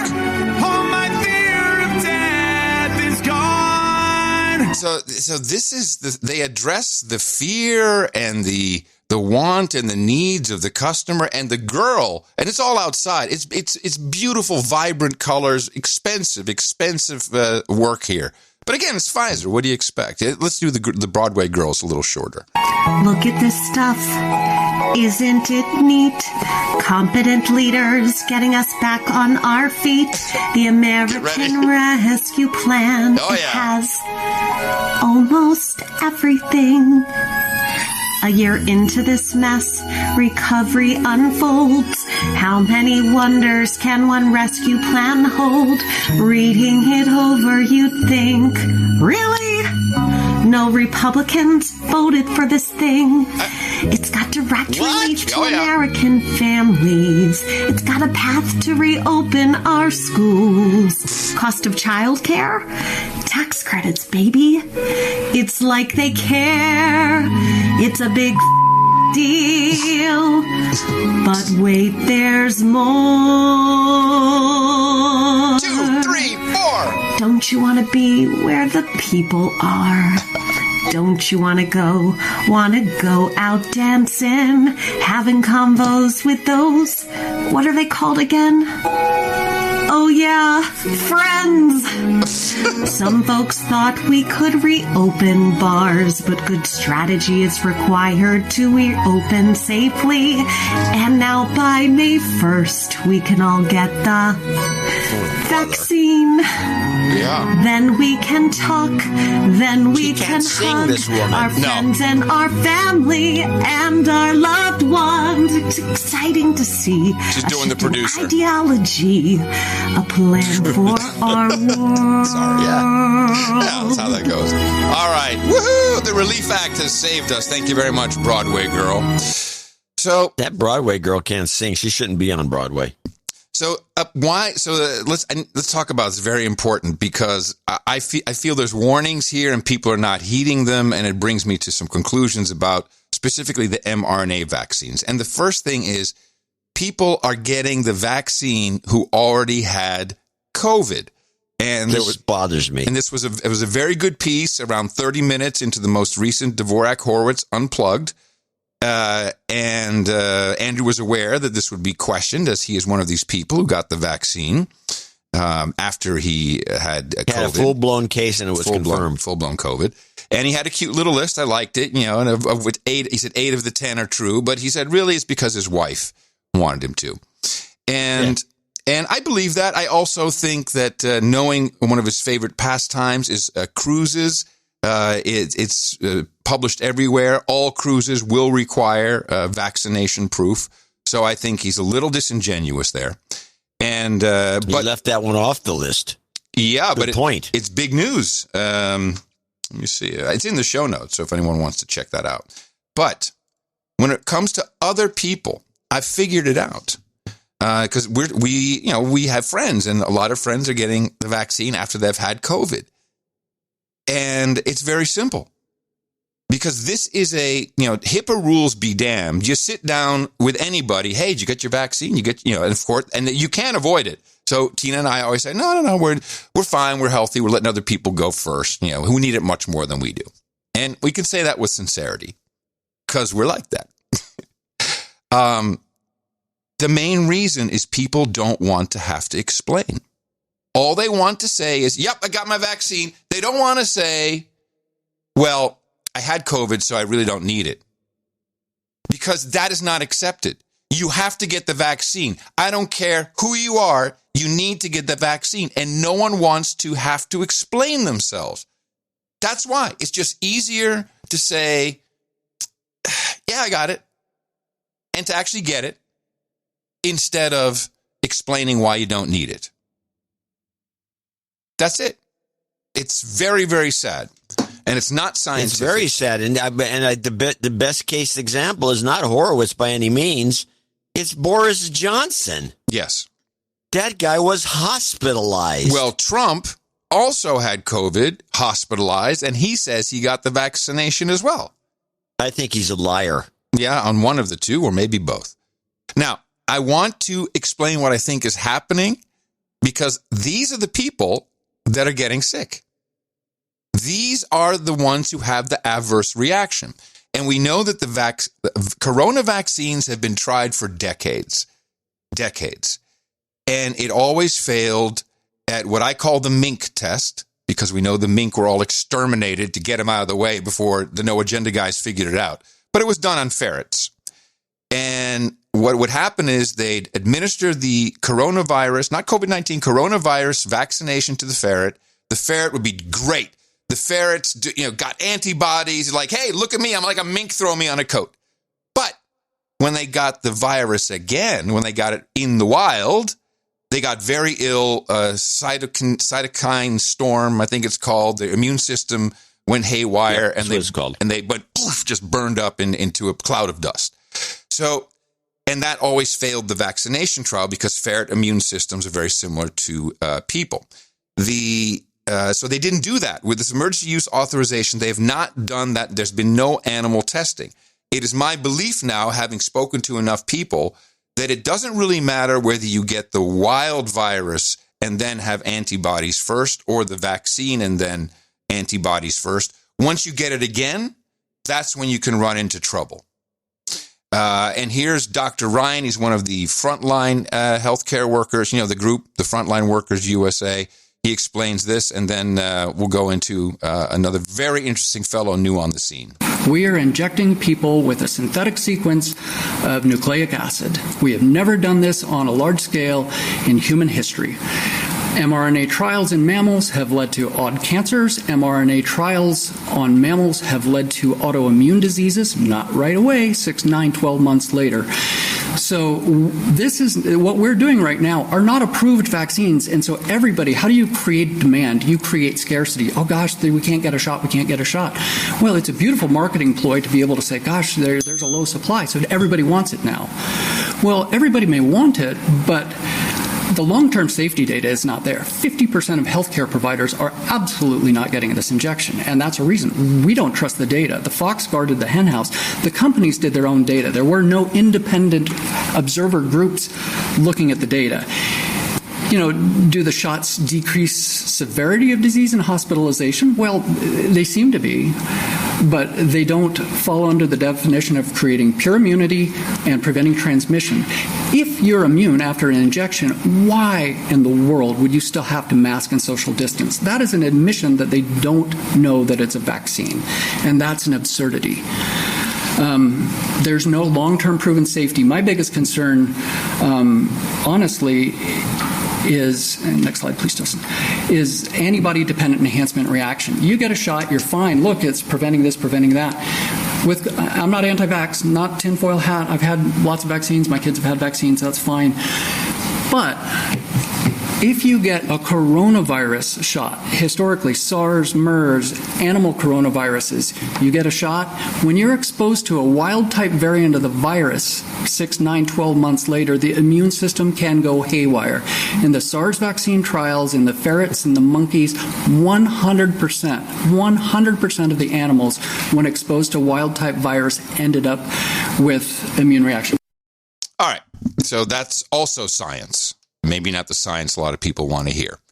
So we had this guy. We both had the clip from Bosch, the professor, scientist, hair doctor from Belgium, who had worked for the Bill and Melinda Gates Foundation. He was saying we should not be vaccinating people who have had COVID. They're shedding virus. You're actually making it worse. You're spreading it. It's exactly the wrong time. Yep. I'm sorry? You broke up. Oh, okay. I was actually just taking a pause. I was just breathing for a second. So there's a new guy, Newman Horchasm, Norchasm, I guess. Newman, Hooman, Norchasm. I think he may be Egyptian or something. And he's a former surgeon. He's retired now. He's not that old. But he says, oh, my God, we should not be doing this. This is exactly the wrong thing. His reason is that the Moderna mRNA, that's kind of the basis. That's what Pfizer is doing. That's what I think AstraZeneca is also a version of that. The only one that's not is Johnson & Johnson, which in my mind and the way I see it and what I've heard classifies it as a medical device and not as a vaccine. But the company that started this, Moderna, if you go on their website and take a look, they do chemotherapy. That doesn't mean it's poison like your traditional chemotherapy. They do mRNA chemotherapy, and they tailor it for each individual. And this science, it's DNA. You're modifying stuff. You're giving instruction with mRNA. It may be the future. I mean, Elon Musk is into this stuff. Maybe. I mean, it may not be for me personally, but you can get a shot, fix everything, be preventative. That's been pontificated about for years and years and years. So maybe it's true, but it will always be individualized. And that's where I think this doctor, as you listen to what he says in this one clip, is from Tucker Carlson tonight, which I'm surprised. I cut out Carlson. I'm surprised that this guy was on the show. I think that's what he may be seeing here, specifically when he keeps bringing up not one size fits all. I am a very staunch supporter of this vaccine. I believe that Operation Warp Speed, frankly, delivered to America in under a year the equivalent of putting a man on Mars, frankly. And this vaccine is probably going to be one of the most powerful and effective vaccines we've ever made.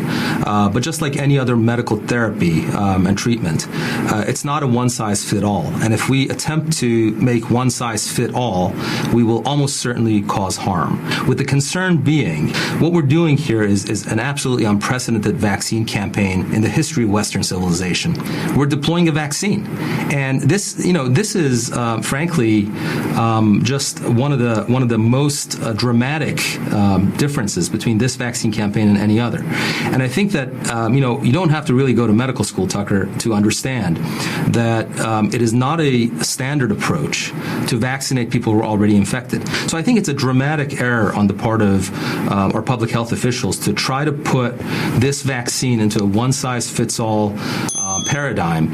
And I have to tell you, I'm personally very familiar with what happens and how harm is caused when the medical establishment and experts try to put a medical therapy or a medical treatment into a one-size-fits-all medical therapy, medical treatment, which is exactly what we're doing with this vaccine. So we're going to take this problem that we have with the COVID-19 pandemic, which is that 0.5% of the population is susceptible to dying, and we're going to compound it by causing totally avoidable harm by vaccinating people who are already infected recently. The signal is almost deafening. The people who are having complications and adverse events are people who have been recently or currently or previously infected. I don't think we can ignore this. I mean, there's some very, very strong anecdotal cases that are coming through, and I'm happy to talk to you about these. But I believe that, we can't trade efficacy. We can't trade safety for efficacy. So in other words, yes, this vaccine is going to be one of the most effective vaccines we've ever made. But if you take that efficacy and say, you know what, we're going to sacrifice the lives of X number of Americans who are unsuspecting and trusting, I think you're doing a real disservice. I mean, I think it's a problem.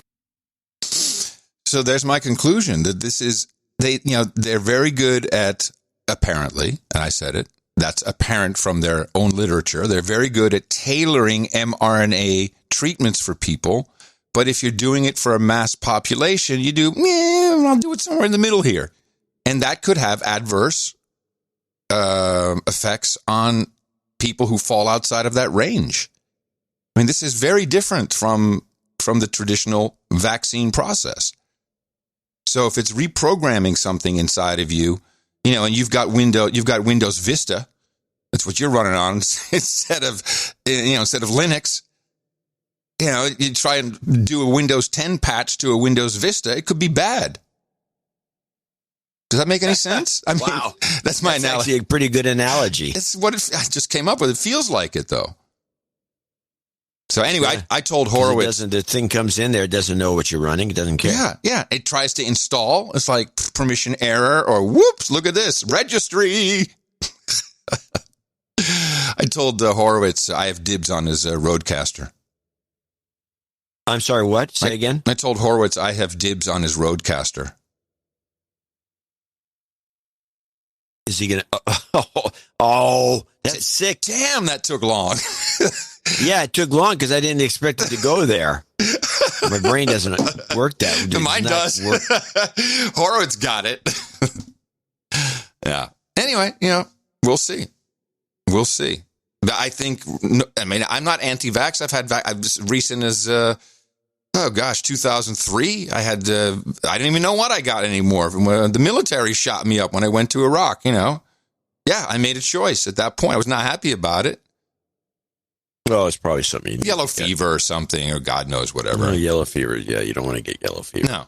No. So I, not happy. But by the way, I forgot all about that. That's interesting. I went to the voodoo doctor. Your old voodoo doctor. Yeah, the applied kinesiologist. Yeah, I haven't had a full-on checkup in over a year. So he does the whole thing with pressing on my hand and feeling everything, and the voodoo that he does that I like so much, that I believe in, which is a very elaborate supplement sales job, but it's very convincing, and I feel great. And I don't know the inside of a hospital or doctor's office. So I have these allergies ever since I moved to Austin. They've been really bad. I got the mold fixed, which is done with quercetin and nettles. It comes in a combo pill.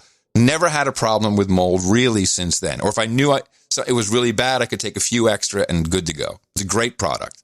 But in fact, I was getting very sinus explosions almost the closer we go to downtown for out to dinner. It's like it's something in the air at downtown. I can't handle it, and it sucks when you're going out on couples dates. Are they pooping in the street like in San Francisco? Well, yes, but I don't have to go downtown. I can go right to East Riverside for that. Thanks, Adler. So we did a hair analysis, which means you get some hair and you send it off to the lab, and they come back and they check, because it's the stuff that your body is pushing out, because my hair grows very fast. Yeah. One thing and one thing only that is probably the cause of all my ailments and maybe cause of my Tourette's. Well, possibly the hair, that you would look in the hair for arsenic, and Tina is slowly poisoning you. A very drip, drip, drip style. Good try. No. Arsenic. No. Very high level of mercury. Oh. Yes. And Dr. Ron was all jitty. He's like, I got great news and not so good news. I said, what's the great news? The great news is I've been seeing you for 10 years. Now it all falls into place. This is you. I said, what's not the great news? Well, you're poisoned by mercury. Okay. Well, and it's like, it's a good 10% over where it should be. Well, and I say, so what, so I'm on a detox now. He says, I can get the mercury out. The problem is there something in you that's producing it? Number one producer of mercury. You can look it up on YouTube. It's nuts. You see people chewing food, is your fillings. If you have any of those silver-like fillings, guaranteed they've got mercury in them. And so going back to how I got this, I said, well, where did this come from? He said, yeah, I don't know. I said, they also said it affects your nervous system. He said it could very well be the source of your Tourette's. And I said, well, that's interesting. That started around when I was 7, when I remember we went overseas. We moved from the U.S., and I got a whole crap load of vaccinations. Now it's just supposition. Vaccinations. Yeah, certainly back then. But still. How about that, huh? Since you brought up Tourette's. Yeah. Oh, all right. Did you think the hot mic guy in the airplane was a Tourette's guy? I haven't seen the hot mic guy. Oh, I sent you a clip. I sent you the whole clip. This is taken off the air. Oh. I have it here. No, I haven't seen it. Is it a thing the way he's talking, or should I be watching him? No, this is a clip. It's an audio clip. It was taken from, these guys who record everything that the air traffic controllers do. What's on the ATC or on the frequency? This is an ATC recording, and nobody knows who it is because he never identified himself. Mm-hmm. But this is it's San Jose Mineta International. All of a sudden, right in the middle of a bunch of, guys landing and taking off, you hear this. 21.3 is ready to go. Yeah, fuck this place. Goddamn liberal fucks. Probably like 8 guns out here somewhere. That's it. Fucking weirdos. Probably driving around that fucking Hyundais with fucking lower shit that go slow as fuck. And last calling on tower, that's 124.0 hot mic. If you don't have balls unless you're fucking rolling coal, man. Yeah. That's when your mic keys up. Very unfortunate, especially since they knew who it was. They had his tail number. Oops. Oh, yeah. No, he doesn't have Tourette's. He's just angry. Well, he did a little Tourette's thing in there. You couldn't hear it. You'd have to listen to it a couple of times to catch it. But it was this it's a little break where he couldn't quite pull his words together. And I've heard it before. I think it was Tourette's. I mean, he just throws in Hyundais in the middle of that thing. I thought you'd heard it so we could talk about it. No, I'm sorry. Play it. Sorry, I haven't. No, you never opened my email. Yeah, I do. If you sent it last night. I'm just saying that because that's what you always say to me. Well, because that's true, too. You know what? You're right. I have a filter. It's like, send it over here, and once in a while, look in the box. You know, like you do. Once in a while, you type in your search in Squirrel Mail, Adam, and you'll say, what did he say? I do. Yeah, and then you I look. do that more than once a week. Yeah. Oh, I'm sure. Well, that's because Squirrel Mail throws you randomly all over the place. I have no idea why. I'm squirrel hunting. I'm not taking it from that squirrel. Okay, a couple other things before we take a break. Long haulers. We haven't talked about long haulers in a bit, but the clip custodian caught a little shorty here on ABC. Meanwhile, we're learning more about the so-called long haulers who suffer COVID symptoms for months. Most experience neurological symptoms, which include strange dreams and visions. Sounds pretty groovy, actually. I'd love to know. Did they tell you what these dreams and visions were? No, I guess not. What kind of a reporter is this? That's the first thing I'd want to know. Yeah. Should I get it for the dreams alone? Well, maybe not. Yeah. Anyway, all of this will be remembered by the children of America, at least, and I'm sure the book will be translated into many different languages, as a very good time where courageous people came together and courageous heroes really did what they could, and they led the world. And yes, so sometimes they messed up and they just went back and corrected it, because that's how science works all of a sudden. Yes, we're going to erase all the bull crap that took place for the children of America, and we're going to teach them this history of what took place. This is how it will go down in history. This children's book is just the first one to do it. We have seen him a lot on TV during the coronavirus pandemic, but now Dr. Anthony Fauci is the star of a children's book. The book is called Dr. Fauci, How a Boy from Brooklyn Became America's Doctor. And it's all about Fauci's life. I spoke to the author, Kate Messner, about the doctor's time in Massachusetts. Dr. Fauci is really interesting from a scientist perspective because he's a scientist who really values the liberal arts as well. And he talked about that both as it relates to his Jesuit high school, Regis High School in New York. Same one the former New York banker went to, FYI. And College of the Holy Cross in Worcester, Massachusetts, because he was pre-med, but he was also studying philosophy and history and literature, and he values that so much as far as broadening his perspective on the world, which is really important for a scientist and somebody whose job involves so much communication with people. What do you hope that kids and parents take away from reading this book?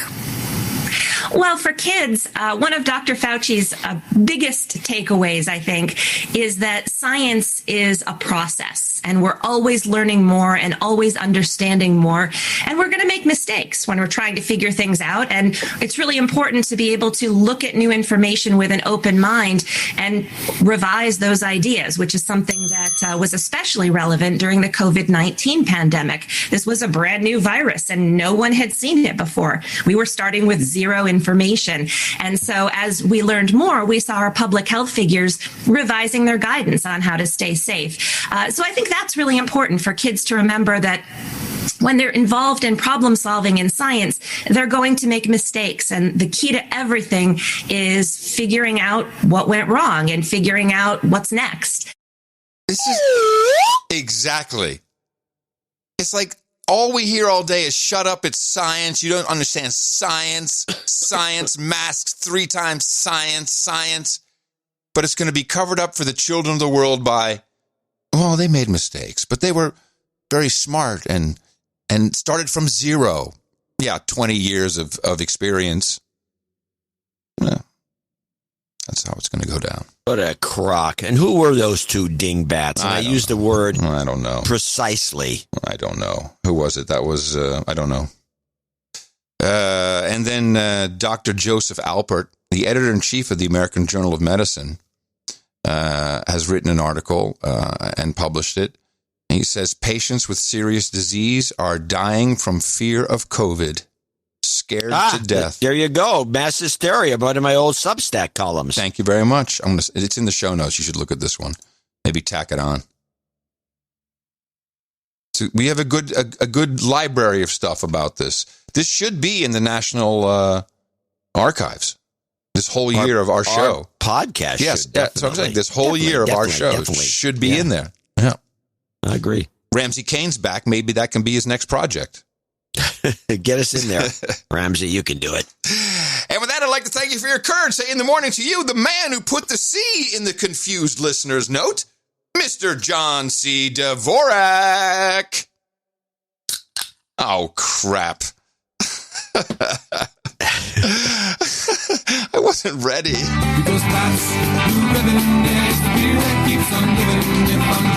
That's right, everybody. Oh, no.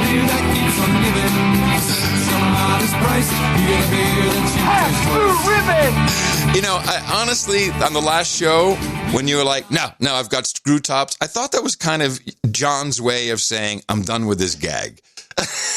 So I was prepared for it to be over. That's interesting. I misjudged that. Gotcha. Yeah, because I actually, normally I have those two clips ready to go. Now I'm like, I don't need him. He's not going to do it. Damn it. You foiled me again, Dvorak. Well, in the morning to you, Mr. Foiled. Also in the morning, all ships at sea, boots on the ground, feet in the air, subs in the water, and all the dames and knights out there. We do have a few people to thank for show 1332. In the morning to the trolls in the troll room. Hello, trolls. Can I count you? Stand still. Stand still. Stop biting. Hey. Okay, here we go. Hands up. We got 1667 right now. Low. It's low. It's low. We're waning. That's COVID thing is. we didn't start with COVID.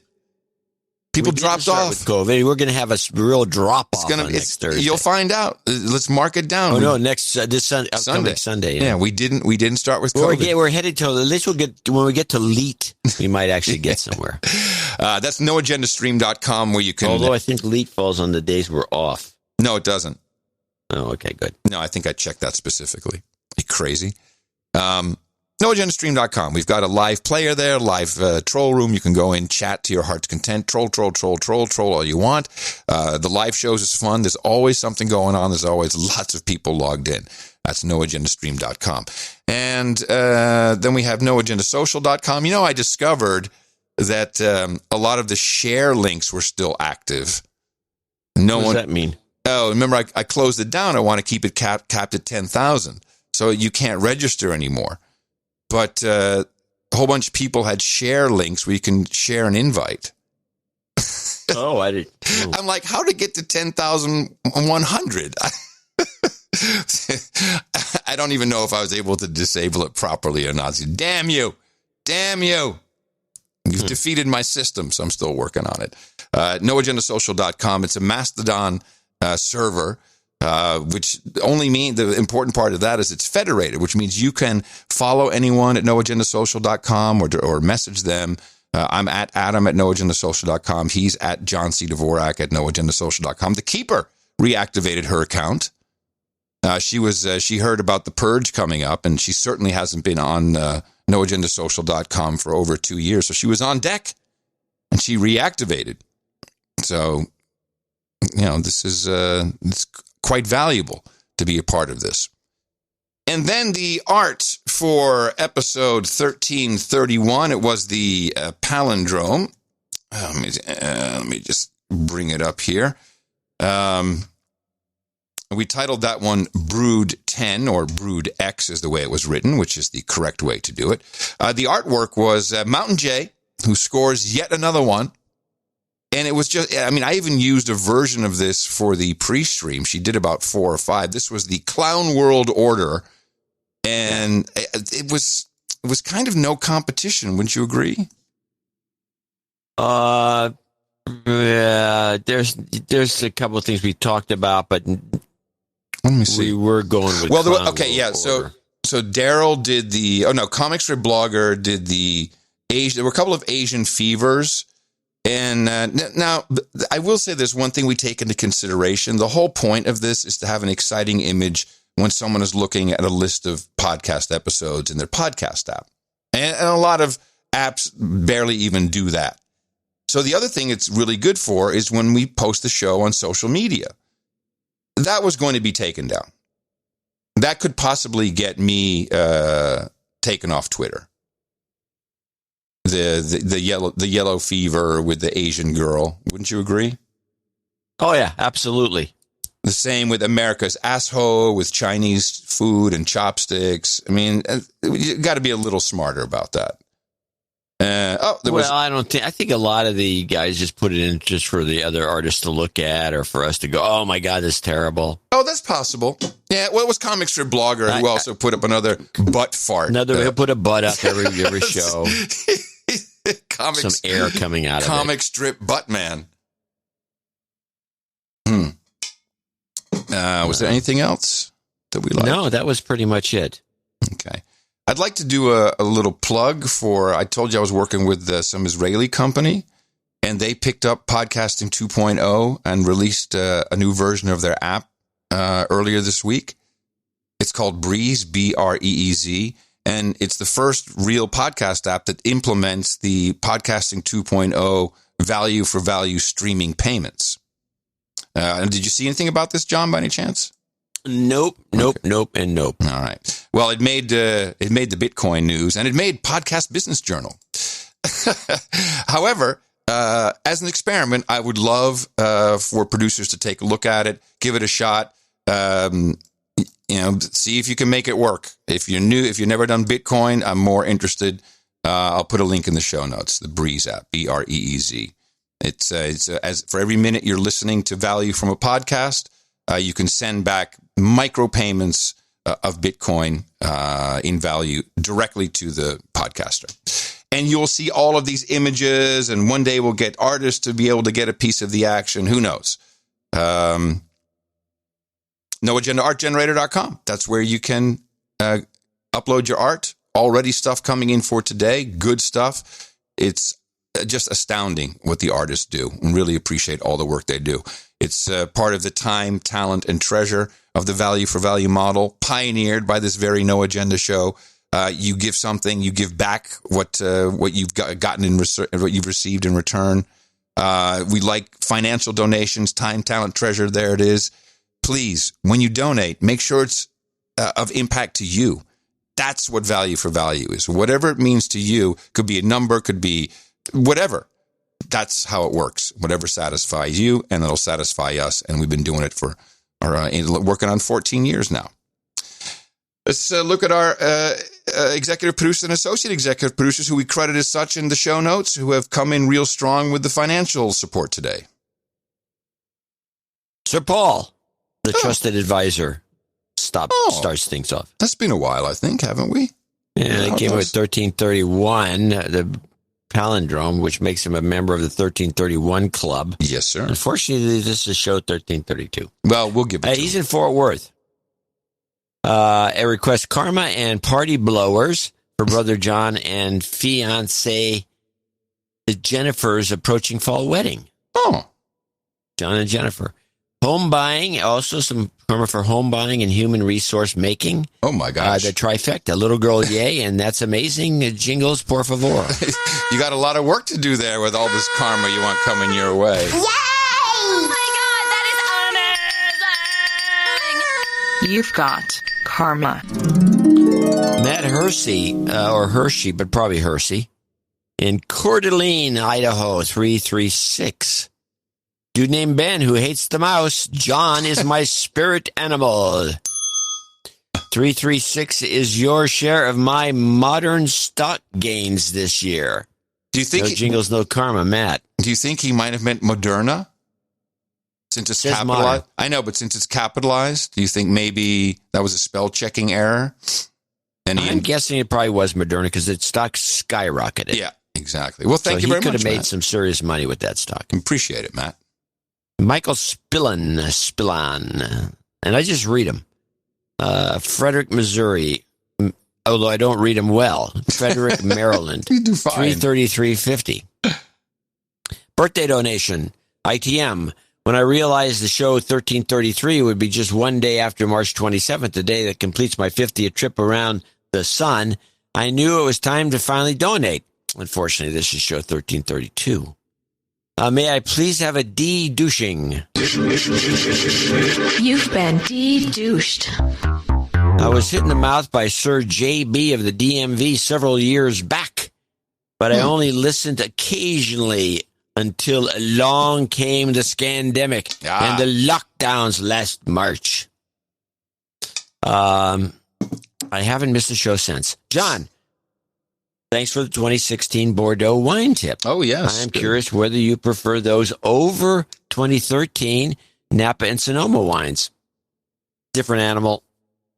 Can't say I do. 2013 was a tremendous Napa Valley vintage. 2012 was actually not bad. Yeah, either. I agree. I would appreciate your take just as much as Adam. Yes. And you got it right there. Anyway, I'm too damn old to say anything. Kindly request the following jingles. Trump aroused, Fauci wheeze, good night left nut. And if karma is also permitted, may I please have an R2-D2? Thank you both for keeping my amygdala in check. Chris Spillane in Frederick, Maryland. It was hard to get it aroused, and it is hard to get it aroused, but we got it aroused. Good night, left nut. You've got karma. Ever the comedians. Tells the story. Sarah Hamrow in Seattle, Washington, 333.33. My second donation, the first one being for DJT's birthday. I was hit in the mouth more than a year and a half ago by my smoking hot fiance who turns 59 today. He's on the list. March 25th. Happy birthday, Dean. Can you think Dino Monkey Boy with curly hair? Dino Monkey Boy. Yeah, you got it. Dino Monkey Boy with curly hair. You got it. I have been meaning to donate for quite some time.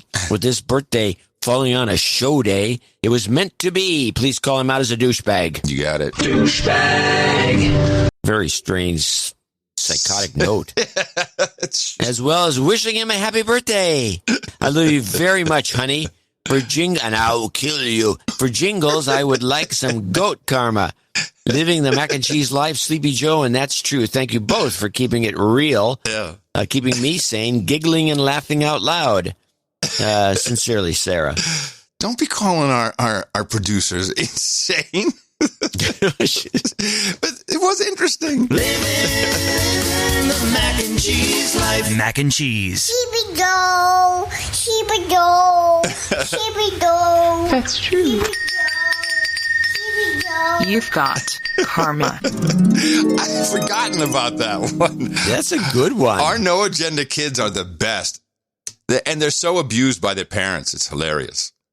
Now, I have a clip today from one of them. Mark Lyons in Minneapolis, Minnesota, 333. I'm finally able to throw some money your way now that I've got my Biden bucks. Been listening since 2016 because I was sick of the partisan media coverage. Thank you for your wit and scrutiny of the media. I need a de-douching and some karma. You've been de-douched. You've got karma. Steve Cabral, I'm guessing, 333. ITM, John and Adam, in honor of show 1332. You got it right. Being divisible by 333. Oh, that's interesting. It was a great opportunity. Well, there's another lost opportunity. He says it was a great opportunity to get closer to my future title of Sir, Please Stop. Thank you for the bi-weekly amygdala therapy. No jingles. I'm just curious about what the original karma was. So I'll request one from those who could use a bit. Cheers, Stub. Yeah, that's just this. This is the old original karma. You've got karma. That's it? Yeah, we still play the original karma. Sure. There's no one's ever produced one better, and we're not soliciting one. Well, you want to take this next note from Sheila? Yes. Let me open it up because this is a note that was sent in. Well, I can read it. I got it. In the morning, John and Adam, listening to your show last May when my friend Andrea hit me in the mouth. It's $333, by the way. And she's from North Carolina. I want to thank you both for 10 months of conspiracy therapy. I have learned so much from your show, and you helped me realize I am not alone. Last summer, I recommended your show to a friend I've known for over 40 years. She's panicked over COVID and hates Trump. We've not seen each other or spoken about anything political since July. And I thought hearing your show would alleviate some of her fears and give her another perspective. Uh-oh. And I'm reading this cold, by the way. I have no idea how this is going to unfold, but typically that could be a bad idea. Out of the blue, in late January, she defriended me via a scathing text because of my political views and the events of January 6th.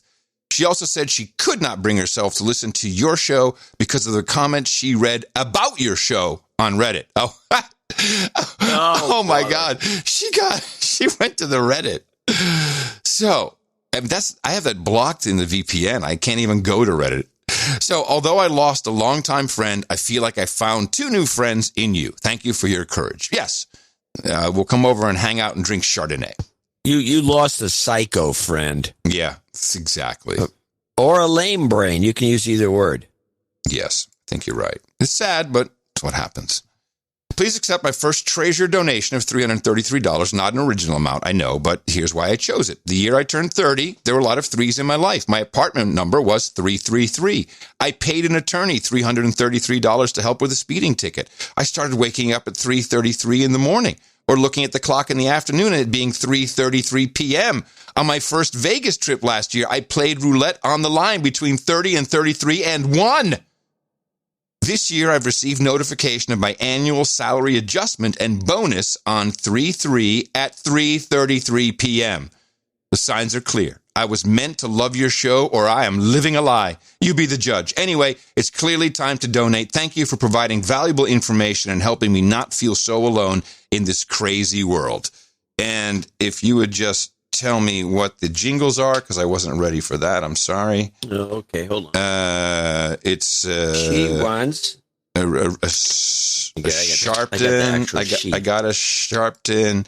She wants Don't Eat Me Bojiden. Okay, I can get that pretty quick. And that's true. You got that. And that's true. I have ready. And jobs karma for a friend. Okay. Andrea, and then she says, bye.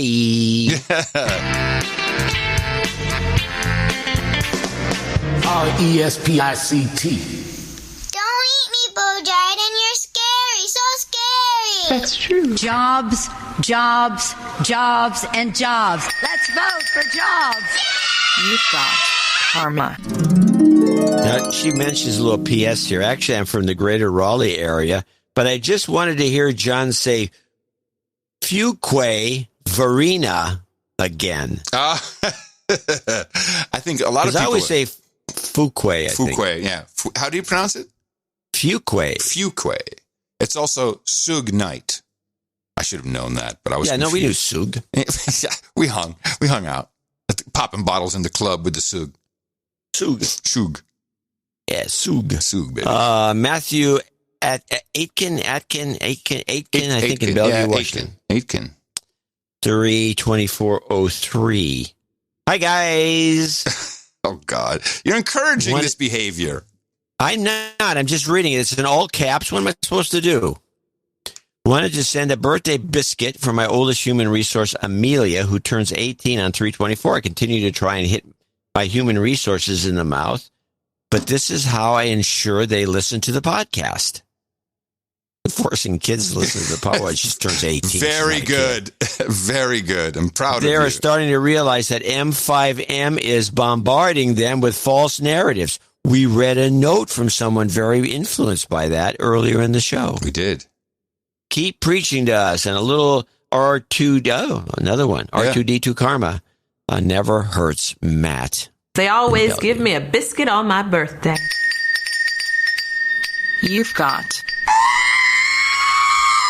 karma. Elwa Liebel in Newark, Delaware. See donation email 323. Yeah, I think I have. I didn't print that. Yeah, You have it? No, wait, I have. Sir Proteus. Is that Sir Proteus? I don't know. No, that's not Sir Proteus. No. He asked me about that email. I looked. I don't have it. 323 in Newark, Delaware. I hate it when that happens. I'll go look for it afterwards, and after we. Yeah, sorry about that. Maybe we'll read in the second half of the show. Oh, okay. That's a real quick make good. Meanwhile, we have Dean Annemendorf, from McLean, Virginia. You have McLean, yes, wink, wink, nudge, nudge. I have. This is written on a sheet that was taken from like a stenographer's notebook or something. Yeah, torn out. It's for $250, and he writes from Dean, my second contribution on my way to knighthood. Thanks for a great show. Please give me relationship karma and jobs karma. You got it. Jobs, you got it, Dean. Jobs, and jobs. Let's vote for jobs. You've got karma. Michael Bowling in Goleta, California, 233. Hey, guys.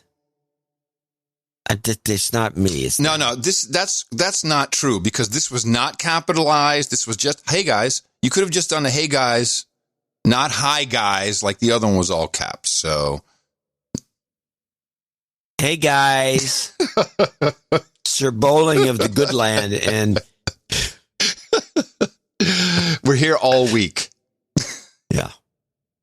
Sir Bowling of the Good Land in the no fun state of California, here donating to honor, in honor it says, but it says to honor of my friend Richard T.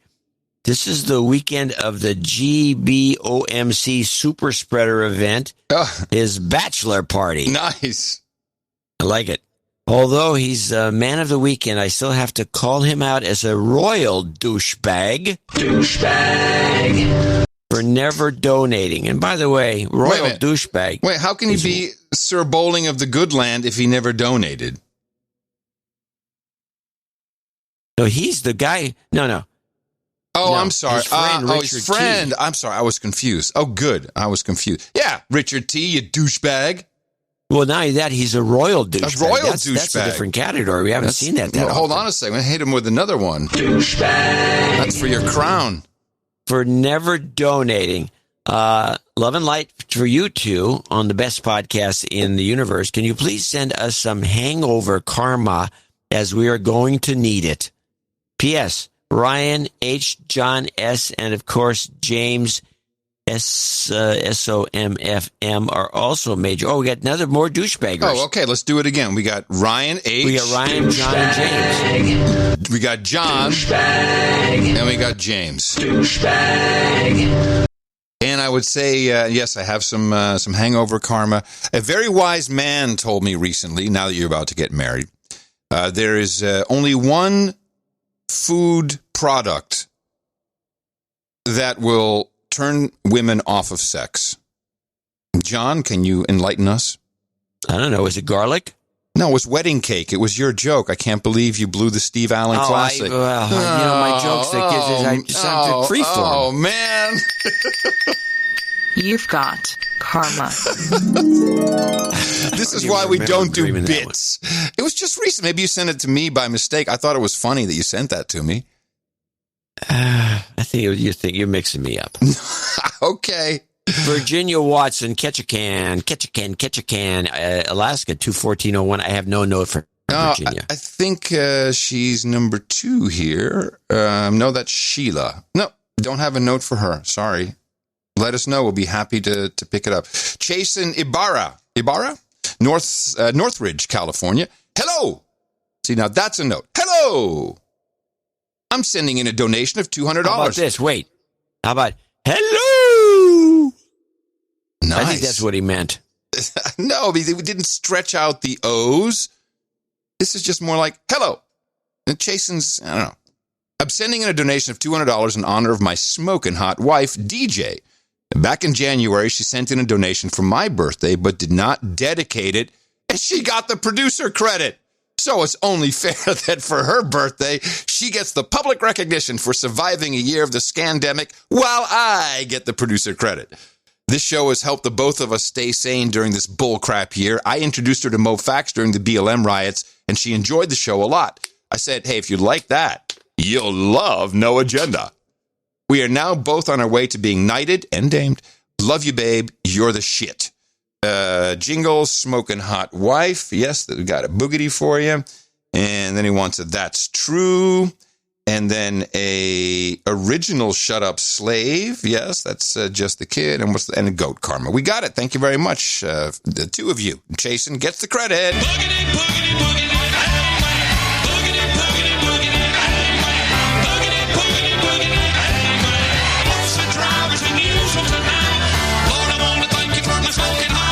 That's true. Shut up, slave. You've got karma. Last on the list is Kelly B. in Lockport, Illinois, 200. And she says, in the morning, I'm an elder millennial. What? Well, we divide them into two groups, the younger and the older. Younger and the older. So she's 30 plus then, I guess. 30 plus. She's 30 plus probably. Who came across the best podcast in the universe during the BLM riots, trying to find some logical explanations of the world. Ah. Well, nearly a year later, most other podcasts have fallen by the wayside, but I still eagerly wait for my bi-weekly dose of No Agenda. I am sad to say this is my first donation, so I'm desperately in need of a de-douching. You've been de-douched. Thank you so much for keeping this germaphobe sane during the COVID fearmonger takeover. How can you imagine? Could I please get a Build Back Better jingle? Okay, thanks and bye. Kelly B, thank you. For a better life beyond your freedom, build back better. For someone else. I love Jeff Smith.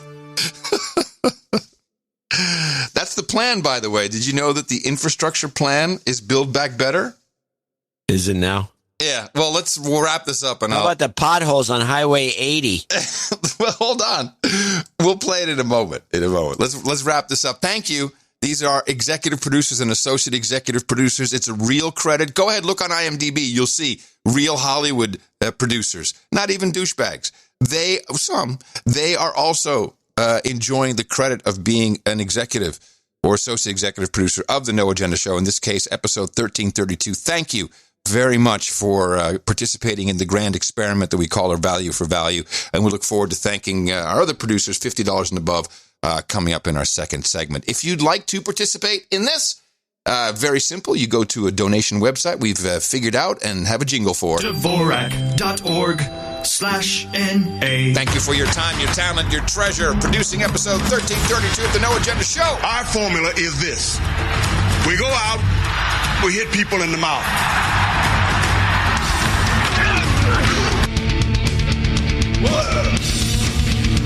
Order. Shut up, slaves. Yeah, so Chuck Schumer, who calls President Biden in his public speeches, which I thought was interesting. Yeah, he's all over the Build Back Better, which is the plan. Here he is talking about the infrastructure plan, which I heard it was going to be $4 trillion, but it kind of came out as it'll be $3 trillion. It's likely to be the Biden plan, which is called Build Back Better, which combines a bunch of things. Number one, dramatic increase in infrastructure, both the traditional infrastructure, but also green infrastructure. It's very climate oriented. So, for instance, we would have a power grid that could bring solar and wind power from one end of the country to the other. Okay, stop right there, Chucky. Chucky. You are not sending DC wind power from one end of the country to the other, bro. That's not science. From one end of the country to the other. I've made a proposal which Biden has accepted that we greatly encourage electric cars, which don't pollute as opposed to the internal combustion engine. And this is exactly on track. This is Build Back Better, and it's all about the coming after the grid. This thing in Texas, I'm questioning now how coincidental it was. We know it was purely because of contracts and futures and trading and risk taking, which went to the detriment of the residents of Texas. But maybe some people let it go so we could have this narrative of, oh, you should connect to our grid and we should have one, and we need to redo the grid. The same Obama bot who felt he was invincible after getting the vaccine said, oh, and he lives in Texas. He said, oh, yeah, no, our grid is so shit, so we got to finally tackle that, and that's going to take some money, and that's good, and we need charging points for electric vehicles. This is the plan. This is the plan. That is your Build Back Better, coming for the grid. Now, if we were genuinely conspiracy nuts, like your letter writer said, we would have picked up on it, or at least thought of this idea that the Texas grid thing was a scam. It was a scam to push the Build Back Better thing. And it's no coincidence that then Schumer would come out with this nonsense about sending wind power from coast to coast. Yeah, which is is laughable. Yeah. And he doesn't know. The thing is, we got to remember that all these doofuses that are in Congress, with the exception of very few, and maybe the few that are educated, like let's say even Rand Paul, who is a legitimate doctor. There's a couple other doctors that are there. They're well educated, but most of them don't know jack about science at all. They're always pushing science because it's something they can fall back on. They don't even know how science. They don't even know what science is. They wouldn't know science if it bit them in the ass.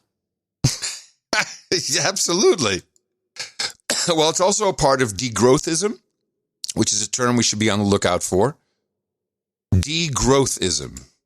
How do you spell that? Degrowthism. And it's all one word. It's not hyphenated. So what is degrowth? This is... it's also rope? Degrowth. Growth. Degrowth. Oh, degrowth. Degrowth is an idea that critiques the global capitalist system, which pursues... Capitalism's bad. Let's kill it. Which pursues growth at all costs, causing human... This is your stakeholder capital. Causing human exploitation and environmental destruction. The degrowth movement of activists and researchers advocates for societies that prioritize social and ecological well-being instead of corporate profits, overproduction, and excess consumption. This requires radical redistribution, reduction in the material size of the global economy, and a shift in common values towards care, solidarity, and autonomy. Degrowth means transforming societies to ensure environmental justice and a good life for all within planetary boundaries. A bad life for all. Oh, man. This is Axios, though. And this is it, John. Axios, yeah. The multi-billionaire because she married Steve Jobs and really did nothing else, but she inherited like tens of billions of dollars and now pretty much runs Disney and does Axios. That the Loren talking about how we should just kill capitalism and degrowth. I mean, are you kidding me? I would like to say that what you just accused her of is of marrying for money, and she didn't marry for money. And if you, as a result of being married, she got rich. She deserves every penny, regardless. She does not. Yes, she does. Absolutely. Hey, this is what I've convinced Tina of. Every penny, baby. Every penny I'm taking from you. Come on. Degrowthism. I think when this... I mean, we laugh about the Klaus Schwabs and the big reset. I know we do. But, well, you did specifically. Because we're a couple of... But this is the outgrowth of that. This is Chuck Schumer. He's still a kind of an important person in American politics. Yeah, you think he'd be supporting the idea of capitalism instead of trying to turn us into a communist state, which is what this is about. Yes.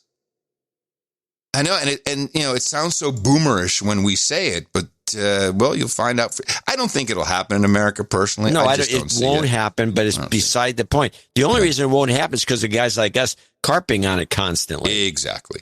If we weren't around, and I'm not going to say it's only us because it's not. No. But if it wasn't for guys like us bitching and moaning constantly about these idiots trying to screw us over, take all our money, and make us not have any property. Like Klaus Schwab's got this thing, you won't have any property and you'll be happy.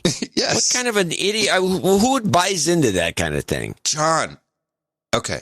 One of the stepdaughters is going to Maine. They're going to Maine because they want to go live in Maine. Maine? An elder millennial. So, well, no, not true. 26. So they're driving, and where are you going to stay along the way? No, we're going to sleep in Walmart parking lot.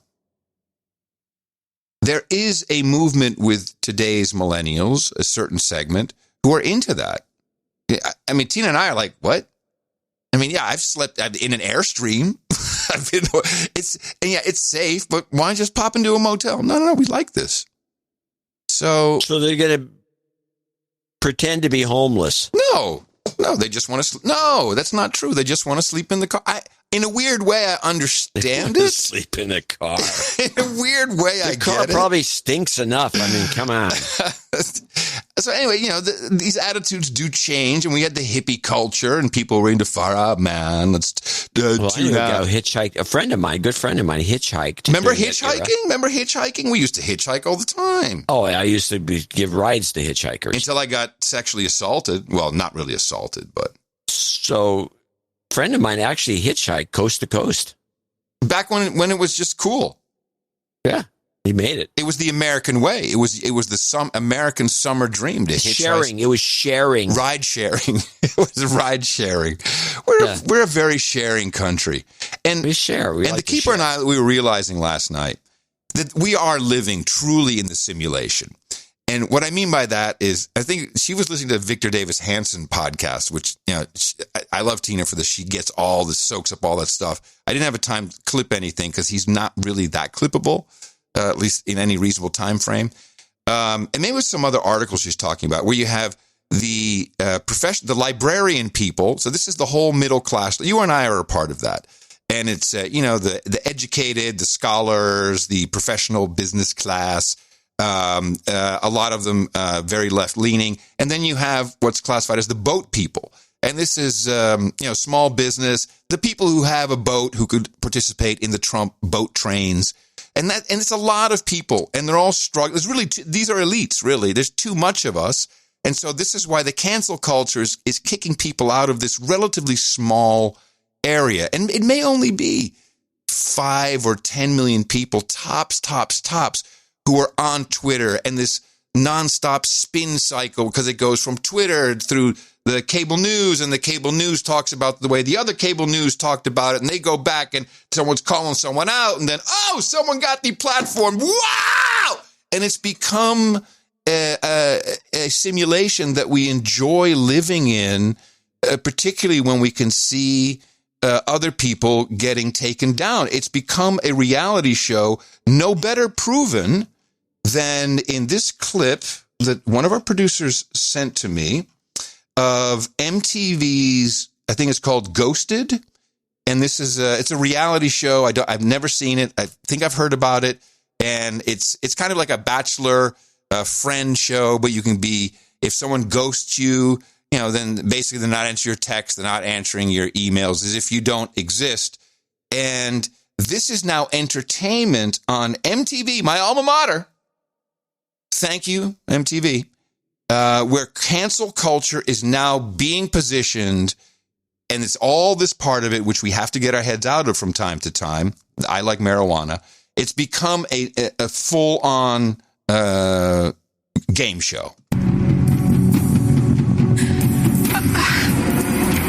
So I should set up a little better. So there's two girls sitting across from each other, a black girl and a white girl. And the black girl is so-called black, so-called white. The black, who turns out she's not ADOS, but she's from Jamaica. But she is going to tell the white girl why she ghosted her, i.e. kicking her off the show. I ghosted you because they're supporting Trump.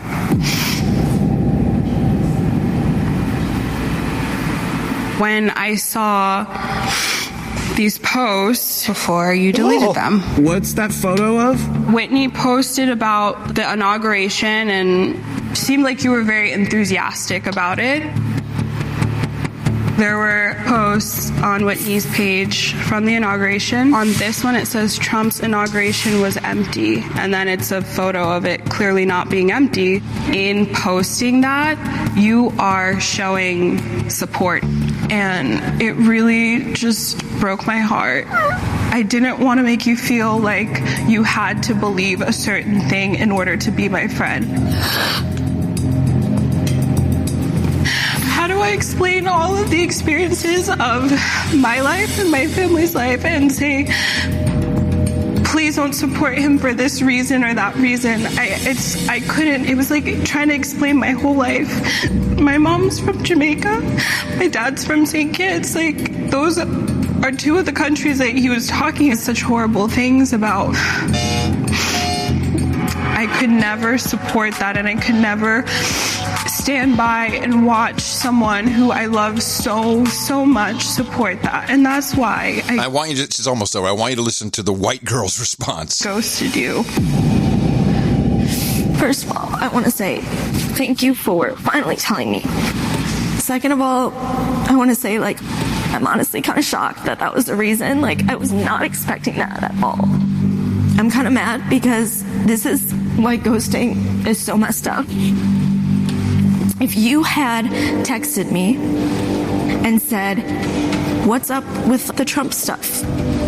I would text you back and I would tell you, I don't like him. My family built a steel company, and like some of the economic stuff helps small steel companies in frickin' Utica, New York. Yeah, that didn't matter. But you see, that's the struggle that's going on, and we're stuck in this media machine. And if you just turn it off, I would recommend the Zen TV experiment. I've been recommending it for almost as long as we've been doing the show. The Zen TV experiment. You can search it. It's always the top. And you'll understand what television is doing to you and how it's and you're smart enough to understand how it interacts with social media. And it's a drug, and people are hooked on it, and they love it. We've heard this from our millennials, that they love it. They love The Bachelor. It's fantastic. It is a sick drug. And it's okay, go play all you want, but it remains entertainment, and everything else is bullshit. Policy really matters. We'll see. Muslim terrorists that Biden brought back. Build back better, Joe. That's bad. All this other stuff is meaningless. This is why that guy wrote that note. Just listen to yourself. Hating on the TV and these good, solid American shows showing how people feel.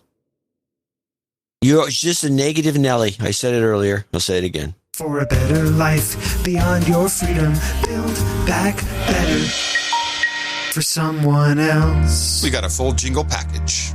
Now you have I do have a clip that I wanted to play. This is from Courtney Chase, one of our producers, and her 3-year-old Daphne, who somehow picked up along the way the pronunciation of the president's name as Bojiden. Oh yeah.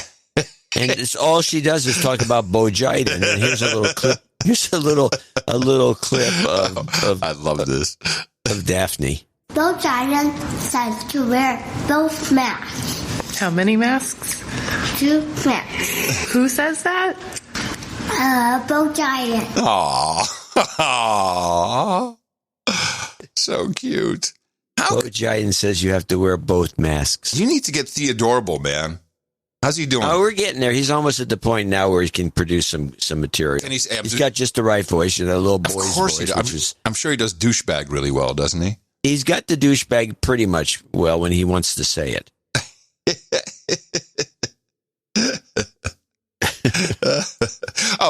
Just a 40-second clip. Actually, I should have played this.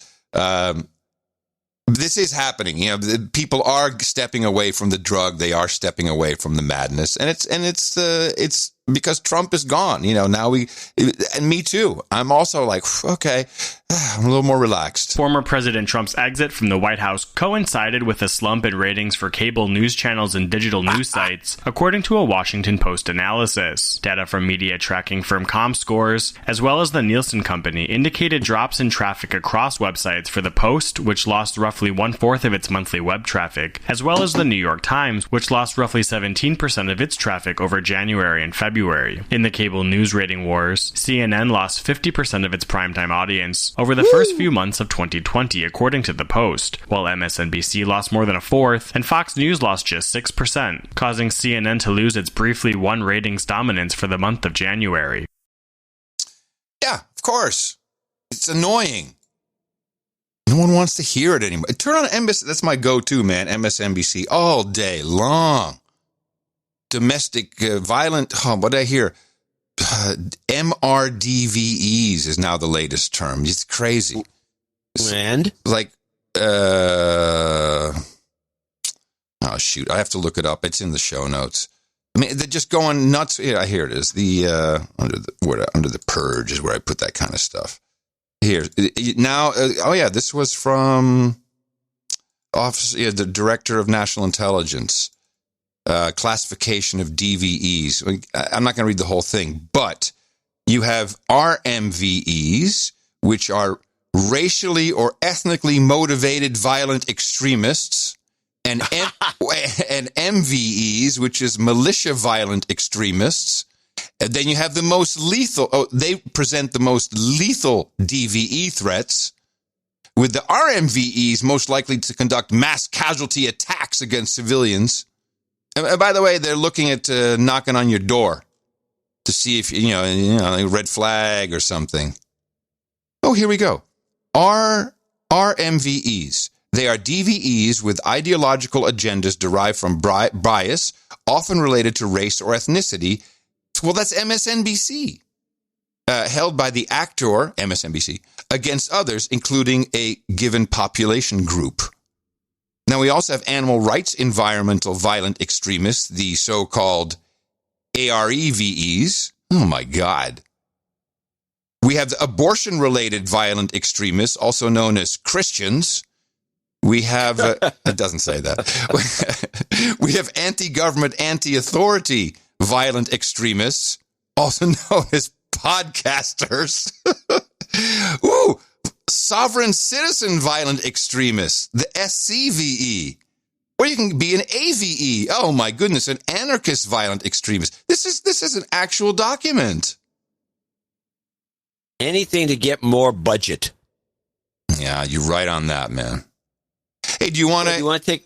Oh, sorry. No, I was going to ask if you wanted to hear about the 12 most racist and offensive phrases that people still use in the workplace from Business Insider. You're going to read racist phrases? You know what? If you worked for the New York Times and you did this, quoting, you'd be out. No, but I'm a Freibouter. That's true. Okay, go. Okay, uppity. Well, we knew uppity wouldn't work anymore. Uppity is, that's no good because that's totally racist. From the 40s or 30s. No, you can't say uppity. Peanut gallery. What's wrong with peanut gallery? In reality, quoting Business Insider, the peanut gallery names a section in theaters, usually the cheapest and worst, where many black people sat during the era of vaudeville.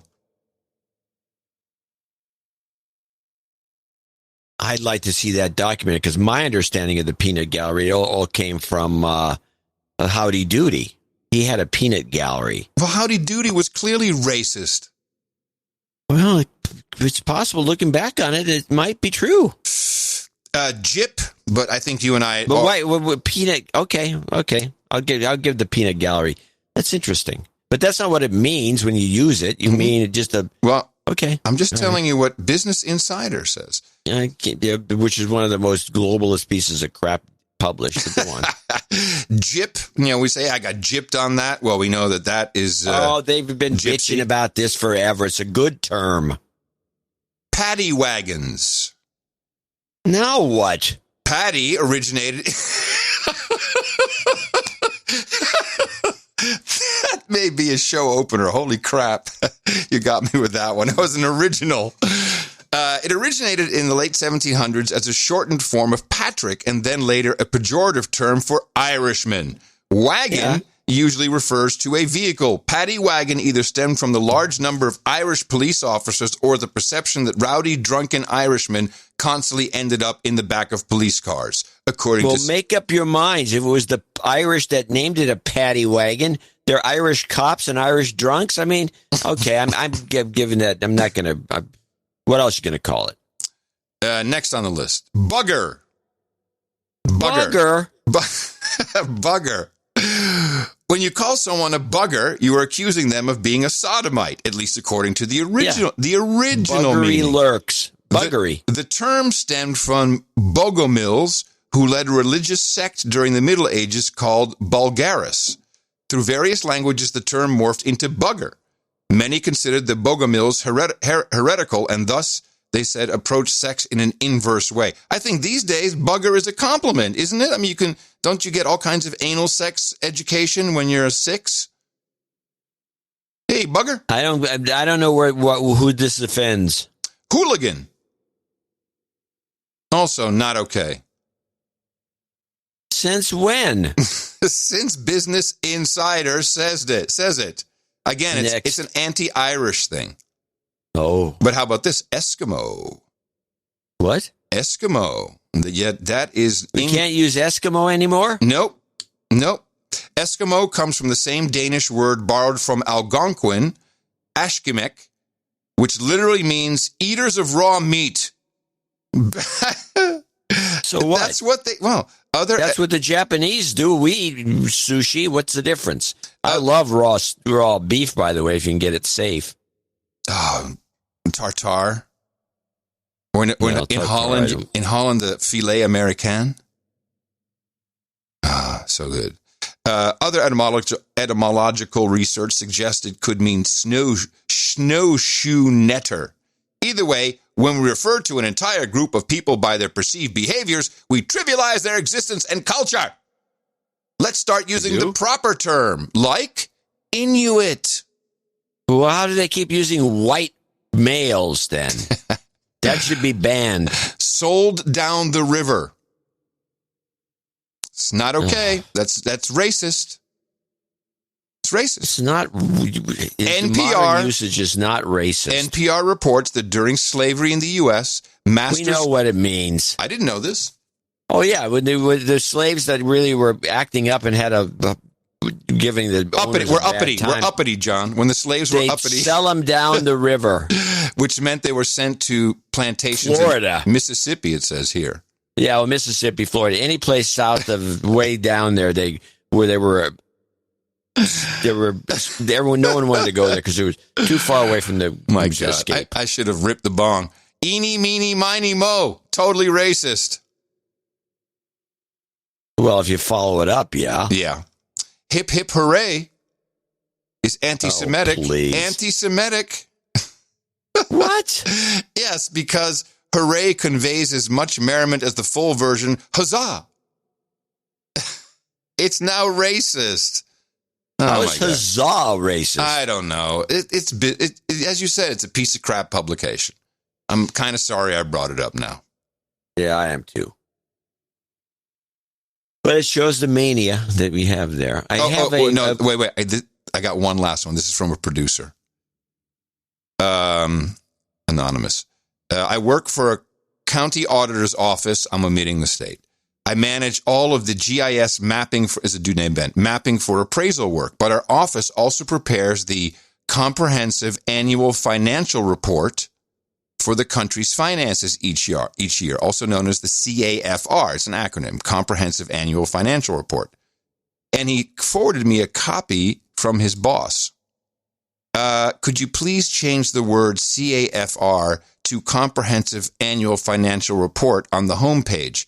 Believe it or not, there's an issue where some people consider the term CAFR to be offensive as it is pronounced the same as kafir, insulting term for Black African, offensive South African. So now we're pronouncing acronyms, and it sounds like, so CAFR sounds like the same as KAFFIR. Therefore, it had to be changed. worst.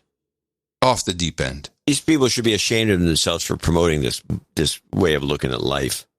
They're not. Okay. They're not. Well, I have a funny clip now, which I just picked up. I found it on somebody's feed. Mm-hmm. And I had to say I had to play it because it's too good. And this is just the opposite of what you just did, because it probably puts the white announcer into a bad light. But this was during the Super Bowl, our last Super Bowl we had a month or so ago. And I believe this was the radio feed, because during the middle of the game, a streaker, which is something we don't talk about much on this show, but it used to be very popular in the 70s. These people would go run around naked. But in this case, a guy's got his clothes on. He's running around the field, and it disrupts the football game. It causes nothing but trouble. And so they don't like to even show it on the TV, so you don't get to see much of this because they'll cut away and because it encouraged this behavior. So let's play the play-by-play of the Super Bowl streaker. Down 20, 5:03 to go. Someone has run on the field. Some guy with a bra. And now he's not being chased. He's running down the middle, the 40. Arms in the air in a victory salute. He's pulling down his pants. Put up your pants, my man. Pull up those pants. He's being chased to the 30. He breaks a tackle from a security guard. The 20, down the middle, the 10, the 5. He slides at the 1, and they converge on him at the goal line. Pull up your pants. Take off the bra and be a man. And the players with hands on hips at the other end of the field are looking at him and shaking their head and saying, why, oh why, is this taking place in a Super Bowl? What's interesting is that we played that. Well, it's possible. But every time I listen to it, I realized that was the most exciting thing that happened in that The whole Super Bowl. And they didn't show it, which is the funniest. The best things never make it on TV. I think I've said this many times. Yeah, that's one of your theories. It never makes it on TV, ever. It has to be controlled. Yes. What else? Do you have any other packet? I got some other things. ISOs? Let's do some ISO showdown. Ooh, yes. I come equipped today. Hold on a second. I'm going to lose then. I am equipped. I've got 2. Okay. I've only got the pull up your pants ISO. Hold on a second. And I think we even ISO'd that before. Well, there it is again. There it is. Absolutely. Hold on a second. That's interesting. When was it? It was show 1325, February 28th. Okay, so here's yours, the pull up your pants ISO. Put up your pants, my man. We might have even used it. I don't know. I doubt it. Now, let's try this one. This is the second one. Suspicious. But I'm getting suspicious. No, I got you so beat. Okay, I got a whole bunch. I'll just play them. Oh, boom shakalaka. Like that one. Here's Dershowitz. Nipples are okay. Kind of like that. Here's one of you. You'll love it. You want it for Christmas. Mm-hmm. Then we have this. Fraud. I kind of like that one. And okay. One of those. Wow. That's pretty good, right? Well, you're on a roll for ISOs today. Yeah. I think the nipples one is the funniest. Yeah, it is. It's not the most enunciated. Maybe I can jack it up a little bit here. Let me see. Let me jack you up, son. Let's see. Nipples are okay. Yeah, now it sounds good. Yeah, that's a no agenda end of show ISO. No doubt about it. Think you called it. I like the other ones too. Any one of them could have been a winner. Also, I wanted to say that we have 2 end of show mixes: Jesse Coy Nelson, but also Secret Agent Paul with a full song. On what? It's called Crazy Biden. Secret Agent Paul is one of our professionals. Oh, well, he can crank this stuff out. Well, he's in Australia, I think. He only does it once in a while, but when he comes through, you get the best that way. I mean, it's a full-on production. It's not just something slapped together at all. Huh. That's good. It's good. Now maybe that's just more. I don't want to do spring break stuff. Who cares? I have one more. I have the Mike Lindell rant. That's no good.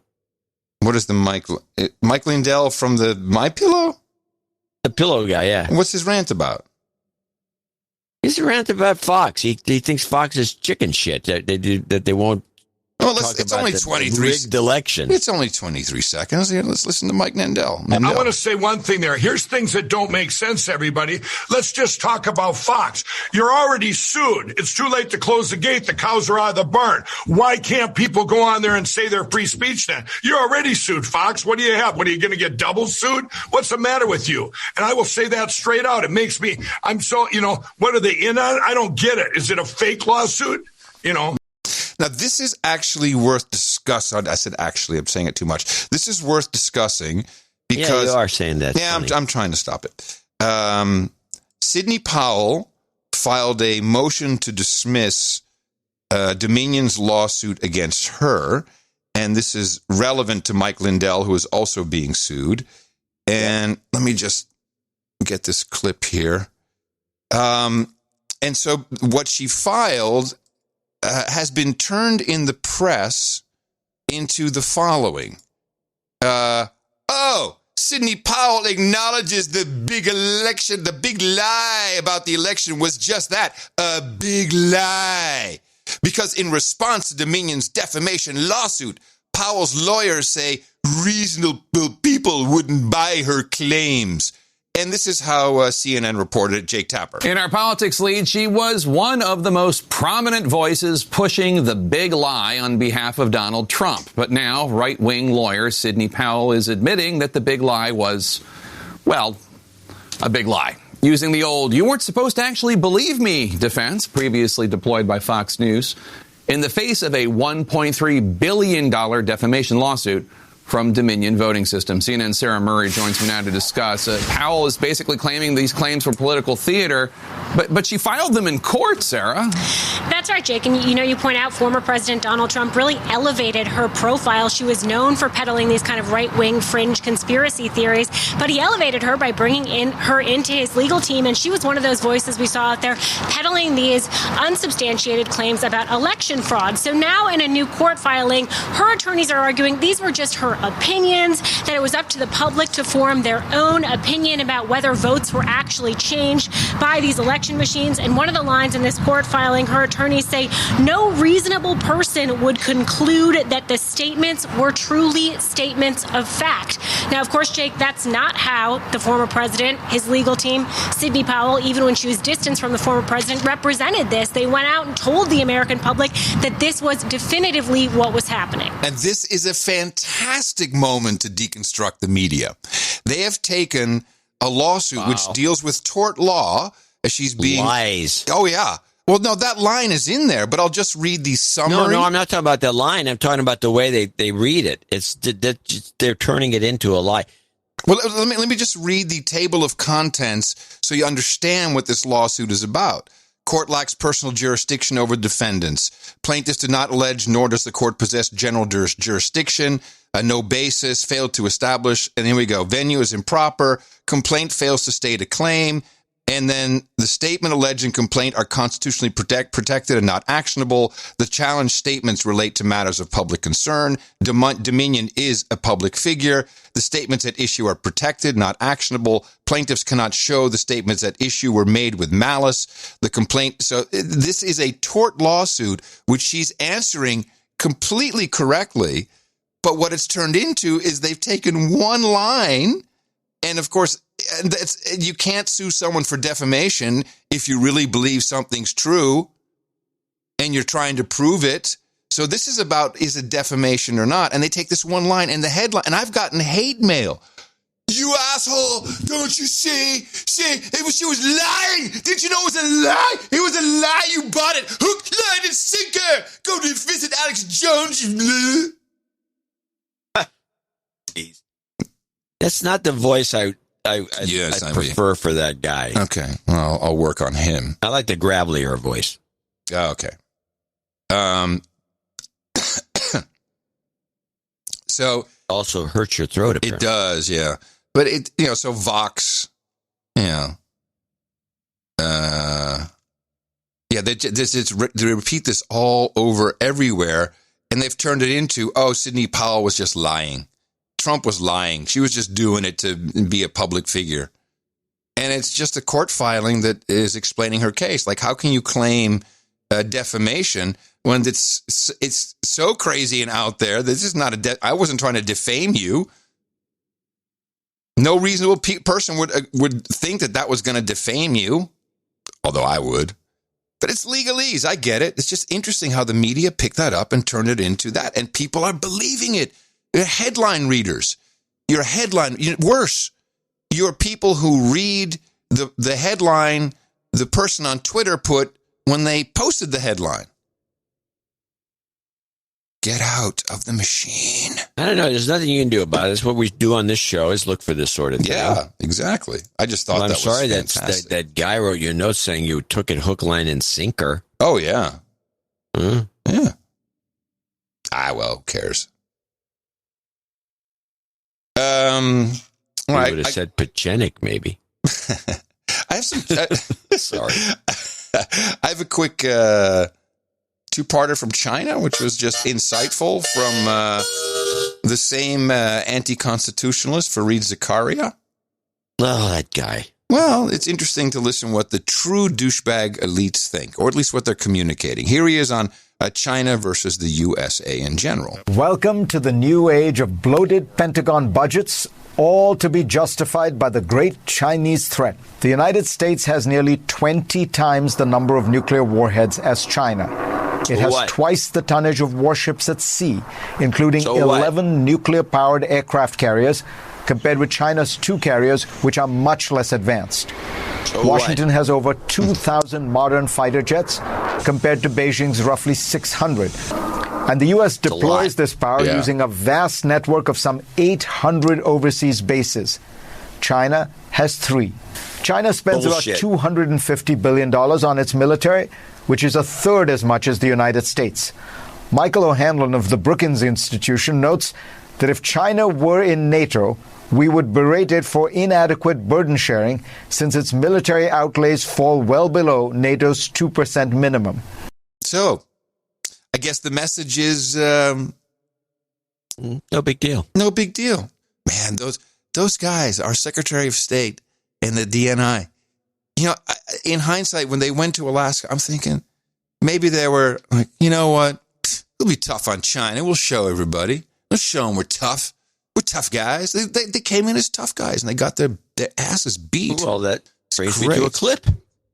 Oh. Now, this is NPR's interpretation of what's going on with our relationship with China, and it's nonsense.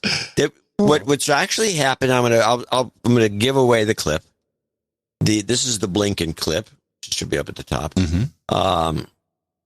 They're saying, "Oh, well, now they got a regular Joe in there like Blinken. He's doing everything different, and they're going to be much better, and we're going to do a better job Build of back everything better. because we're doing foreign policy better because we don't have because it's not Trump and that guy Pompeo."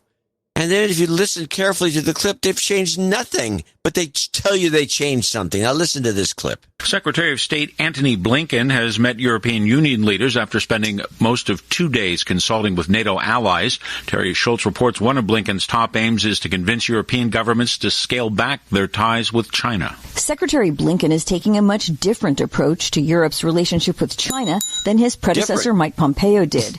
Speaking at NATO, Blinken said the U.S. would not issue ultimatums about choosing a side and understands its European allies have complex relationships with Beijing.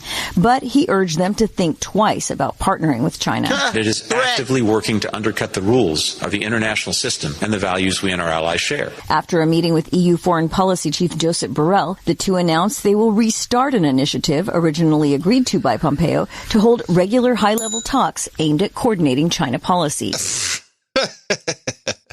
It's all show. It's all show. These guys are so full of crap. Why do they have to do this? Why don't they just go on their merry way and report what's happening? Why do they have to put these little jabs and, we're going to do it different than that guy, but we're going to do what he did? It's transparently bogus. It's very annoying to me. Yeah, it's hard to believe, but the mainstream media, M5M, is corrupted. And it happens in so many different ways. And I'm not giving NPR a lot of credit I think they're just headline readers. Here's Zakaria on the F-35 versus Belton Road. Now, that's an interesting topic to me. Which one is kicking ass? Consider two contrasting exercises of power. America's F-35 fighter jet program, bedeviled by cost overruns and technical problems, will ultimately cost taxpayers $1.7 trillion, according to a document obtained by Bloomberg. China will likely spend a comparable amount of money on its Belt and Road Initiative, an ambitious set of loans, aid, and financing for infrastructure projects across the world aimed at creating greater interdependence with dozens of countries that are important to Beijing. Which do you think is money better spent? Oh, turning everything else into Africa. Yeah, I think that's much better spent. What is he talking about? This is a false equivalency to the highest order. It's degrowthism.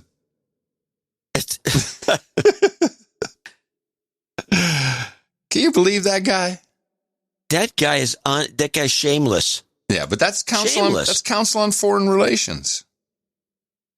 They're shameless. Their whole operation is really out of control. Make sure, everyone, that you watch the coverage of the giant cargo ship stuck in the Suez Canal, because you will hear the stupidest things like, well, couldn't they just unload them?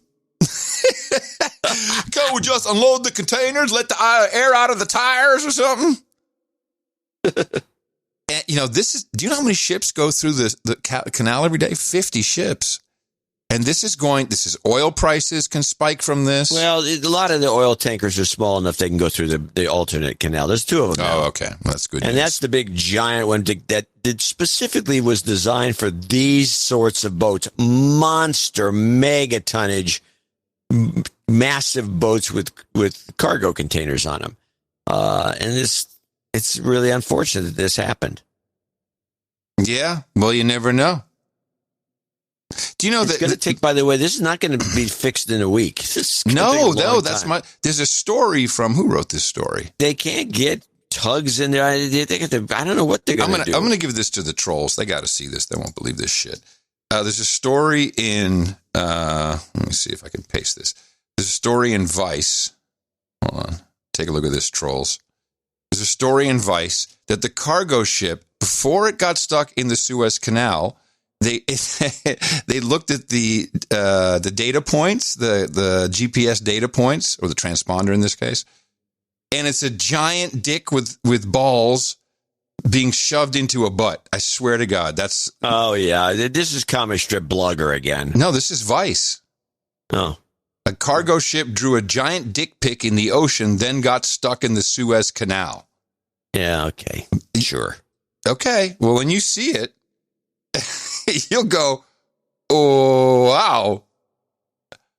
I mean, hey, I'll check it out. I'll see if there's anything like that. Check out the giant This is a disaster of the highest order. It is. Thank you. That's what people don't realize. It is a disaster. Oh, it's a huge disaster. Anyone ever watched Rubicon? They realize it. That's right. Go back and watch that, because this. What do you think? Where do you think we're going to see it first? Oh, there's going to be an increase in some commodities. There's going to be a shortage of something that's not getting through the canal. It needs to go to Europe, or I don't know which direction it was headed. I mean, could this be sabotage? I think so. Who would be sabotaging? Le Chinese? It'll come out in the wash. We don't know. Yeah, it would be the Chinese, but why not?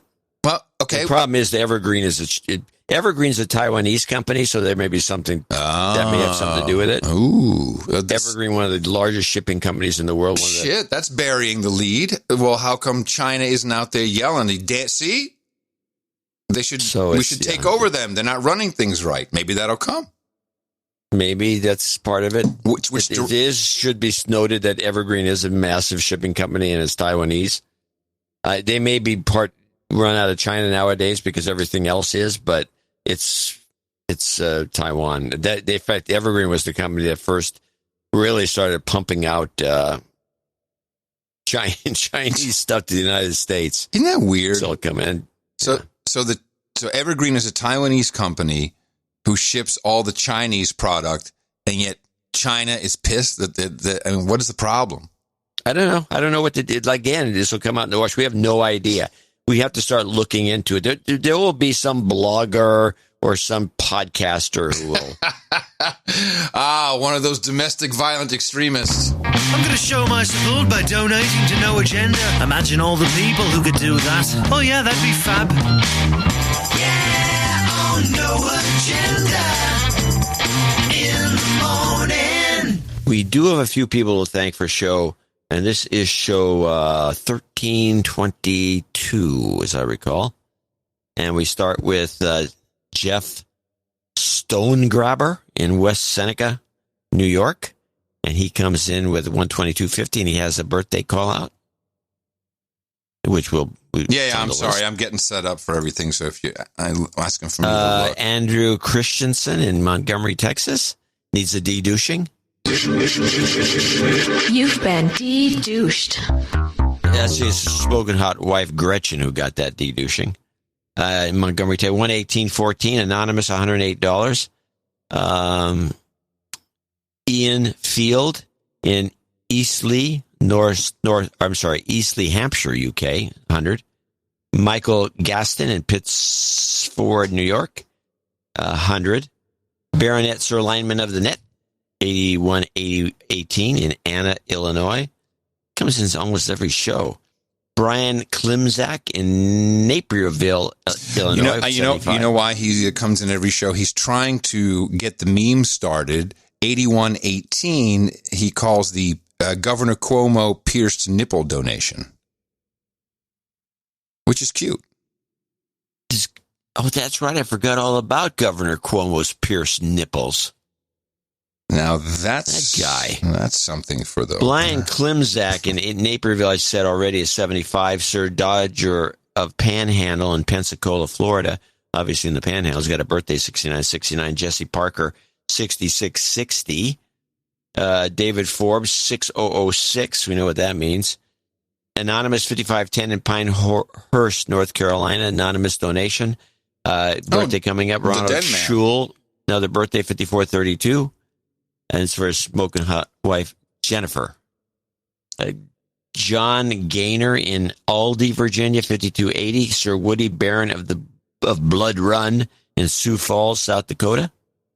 5120, and it's in honor of the IBM 5120.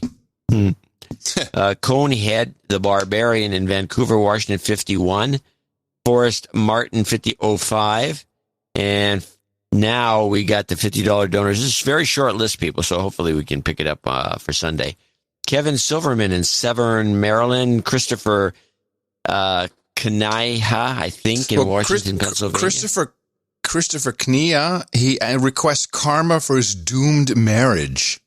Yeah, we'll have to give you that at the end. It's a terrible thing to request karma for. Feel bad about it.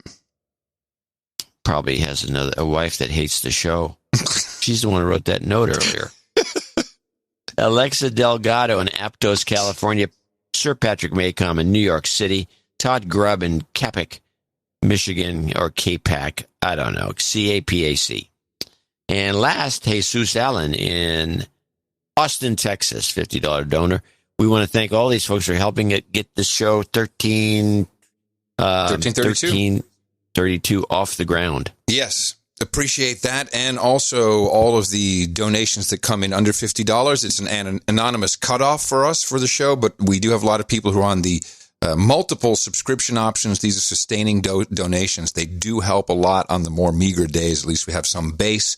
And there's plenty of choice you can choose from. Please go to Dvorak.org/NA and take a look for yourself. And thank you very much for producing episode 1332 of the best podcast in the universe. Here's the doomed marriage karma.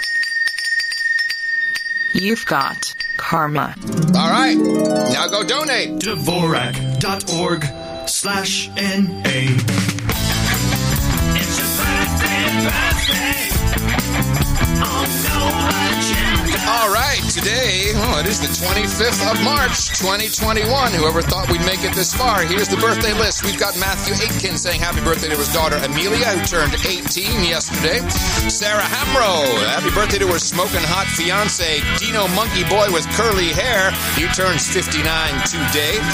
Jeff Stonegrabber, happy birthday to his daughter Ariona, March 25th today. And Mason, who celebrated on the 12th. Sir Dodger of the Panhandle turns 54 today. Anonymous says happy birthday to Dan the Man, 27 today. Ronald Schul to his smoking hot wife Jennifer Schul, 39 years old tomorrow.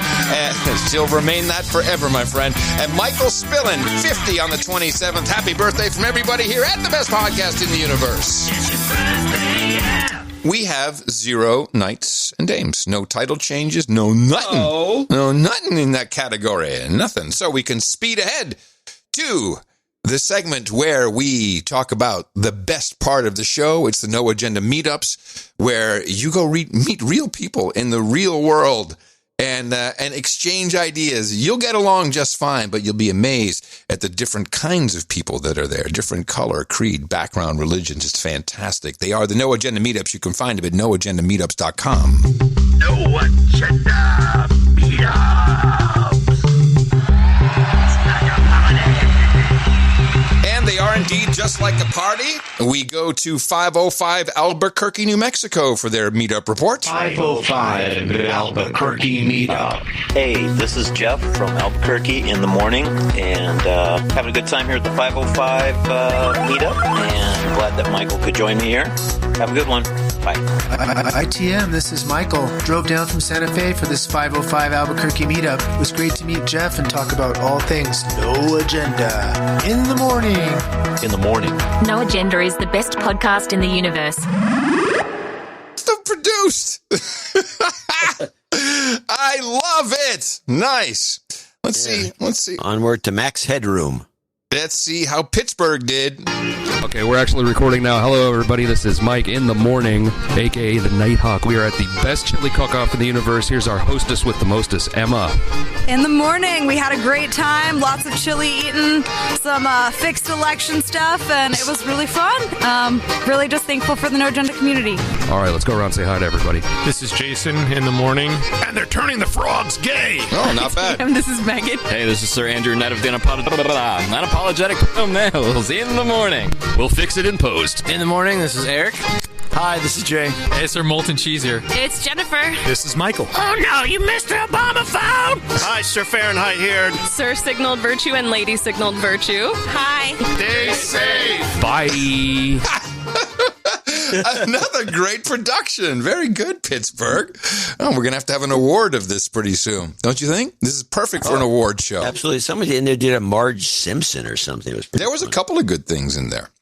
Here's what's on the calendar. Today at 6:30, if you happen to be in the Denver area, so that's 6:30 Mountain Time, Waters Edge Winery and Bistro is doing a last-minute meetup. Also today, Pensacola Beach, Florida, the Super Spreader event, 7 o'clock. It's on the beach behind the Hilton. If it's raining, it's in the Hilton. On Friday, Kawartha Cottage Country Spring Meetup, 6:30 in Peterborough, Ontario, Canada, at Riley's. On Saturday, the Memphis Bad Beer Protest at 1 o'clock at Hammer and Ale. On Saturday as well, the San Francisco Censored for Your Safety Masquerade Meetup, 2 o'clock at the Dubliner Bar. Local 406 goes to Florence, Montana at 2 o'clock on Saturday at the Rustic Hut. The monthly Melbourne, Australia meetup takes place on Saturday at 2:30 p.m. Aussie Eastern Time at Betty's Burgers on Elizabeth Street.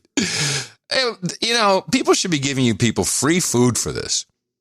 March 27th, that's Saturday, Dayton, Ohio, Springfield, Missouri Super Spreader event now in prime time, 7:33 p.m. That will be at Lindbergh's Tavern. And then finally on Saturday, the Dayton, Ohio Love and Light Amygdala Management Conference, 3:33 p.m. at the Dayton Beer Company. It's noagendameetups.com where you can find all this information. Find one near you. Go hang out with some people. You will not regret it. If there's not one near you, then you should be starting it. Go ahead, noagendameetups.com. It's like a party. Sometimes you want to go hang out with all the nights and days. You want to be where you won't be triggered or held to blame. You wanna be where everybody feels the same. It's like a party. Hey, you know what's gone? I'm kind of sad about. No. So we have this the pew pew thing, right? That we all love so much. Now you remember where that came from? Yeah, that came from the Norse Corporation, who had that map. Yeah, who had that map. Yeah, well, flying around. Well, the company is no more. They folded. All they left was the pew pew. That's all that's left. That's all that's left of your money, VC. Thank you for playing. Wow. Pew pew is pew pew gone. Gone. I do have a correction from one of our retired police officers who says he wanted to weigh in on the story from 1330 regarding civilian response to service calls, which we poo-pooed. What did we do? Well, they were training people to go help civilians instead of sending cops, which is part of the defund the police. I thought they were doing that in Seattle or Portland. Yeah. Well, he says, I'll read it. You and John commented this was a horrible idea to have civilians respond to robberies. First, that new group of civilians won't respond to robberies. This is bullcrap, he says. They said it was to take reports for things like abandoned vehicles and cold burglaries. This is something that's existed for decades in many police departments across the country. Typically, they're called CSOs, community service officers, and they are report takers. That's all they do. Any crime of violence or with known suspect is routed to a real police officer. Departments that use this model do so to save money by essentially sending a lower paid level employee to handle calls that don't require an officer to go. This story is a classic case of rebranding to sound woke and has nothing to do with the so-called mental health of social workers. That story was simply a way to virtue signal about the city's cost-cutting measures. I think we've been taken in. I believe Hook, so. Line, and sinker. Once again. No wonder. So luckily, we have our producers to bail us out, which is what most podcasts don't have. You nailed it, my friend. You nailed it right there. Well, got to clip. What? Just to keep us up with the news. Oh, I didn't know this was going on. Mm-hmm. The Men in Trees, the protest has been going on for 2 years. These guys have been up in the trees and they're protesting. For more than 2 years, protesters have been trying to block the construction of a natural gas pipeline through Virginia's Blue Ridge Mountains. Well, that fight came to an end today. A court order authorized the use of force, and police went up in a crane to remove the last protester who'd attached themselves to a tree. Robbie Harris of member station WVTF in Blacksburg reports. All through the winter, and the one before that, they stood their ground, an array of protesters sitting in trees, rotating in and out for months at a time, trying to stop the Mountain Valley Pipeline. They occupied a steep section of forest in the pipeline's path, living on platforms high in the canopy. They had a negotiator here earlier with a bullhorn, trying to negotiate us out of the trees. That's a protester who goes by the name Acre, who wouldn't give their real name because of possible legal consequences of the protest. They're going to have to take us out of these trees. This week, law enforcement did just that. Yesterday, they extracted one of the 2 remaining protesters using a crane. And today, they came for Acre, the last protester, who'd been live streaming the action from their perch in the tree. And here comes a very, very slow extraction. All right, I might have to go. Everything's a TV show now. Everything. But hey guys, this guy's active shooter.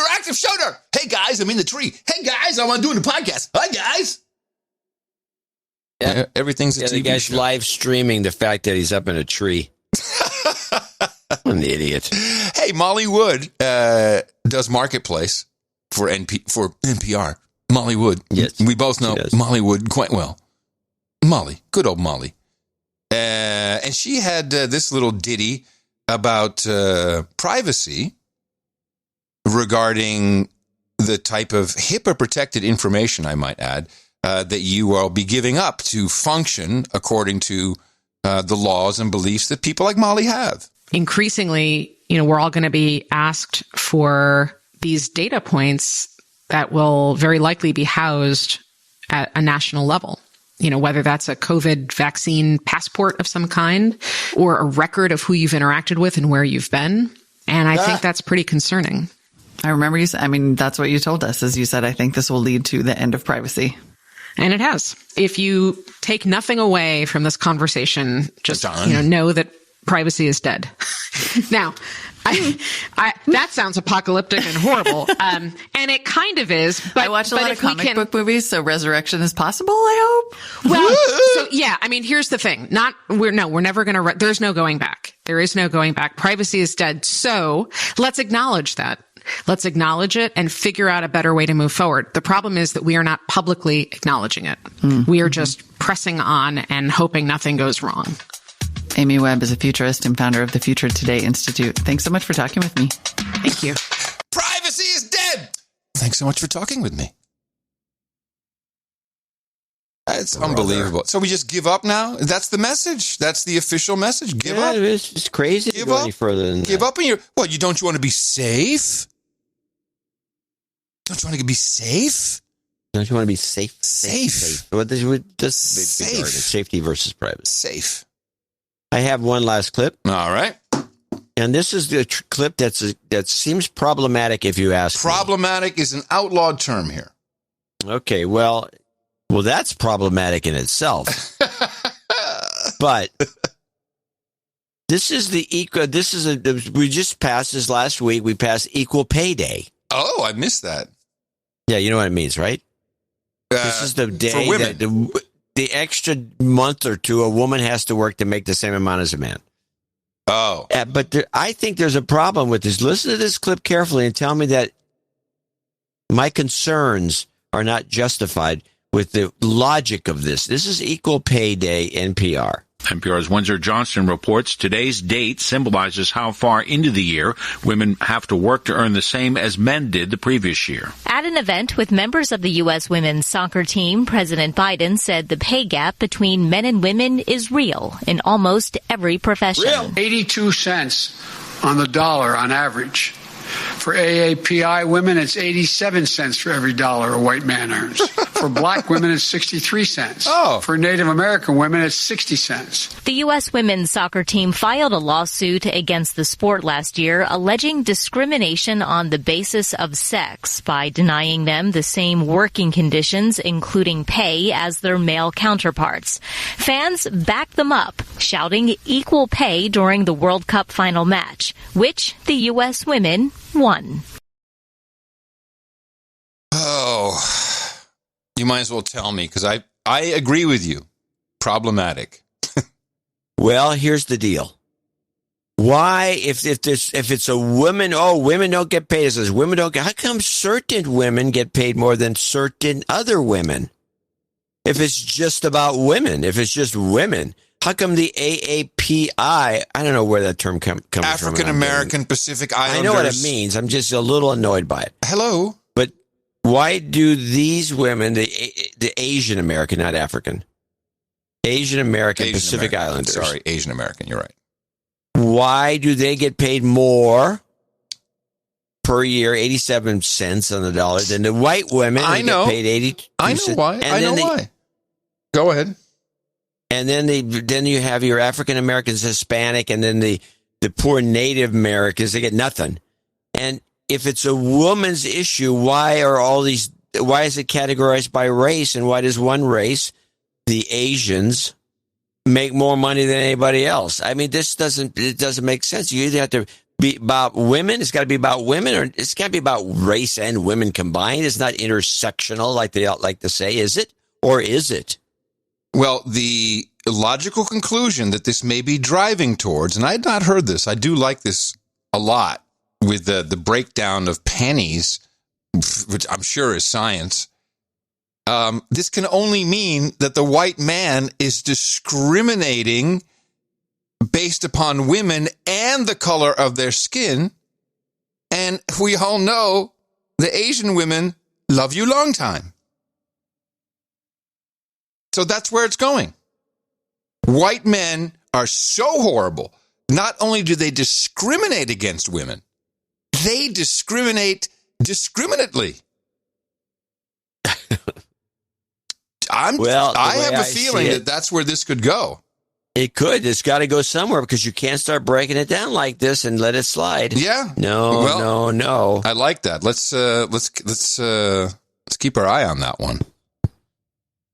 That's a term. That's something that could pop back a couple times. And that's what we do here. We protect your amygdala, your sanity, and by extension, your family and your pocketbook. If you found this valuable at all, please show your love by contributing some value back. Time, talent, treasure, doesn't matter. Dvorak.org/NA is a good place to start.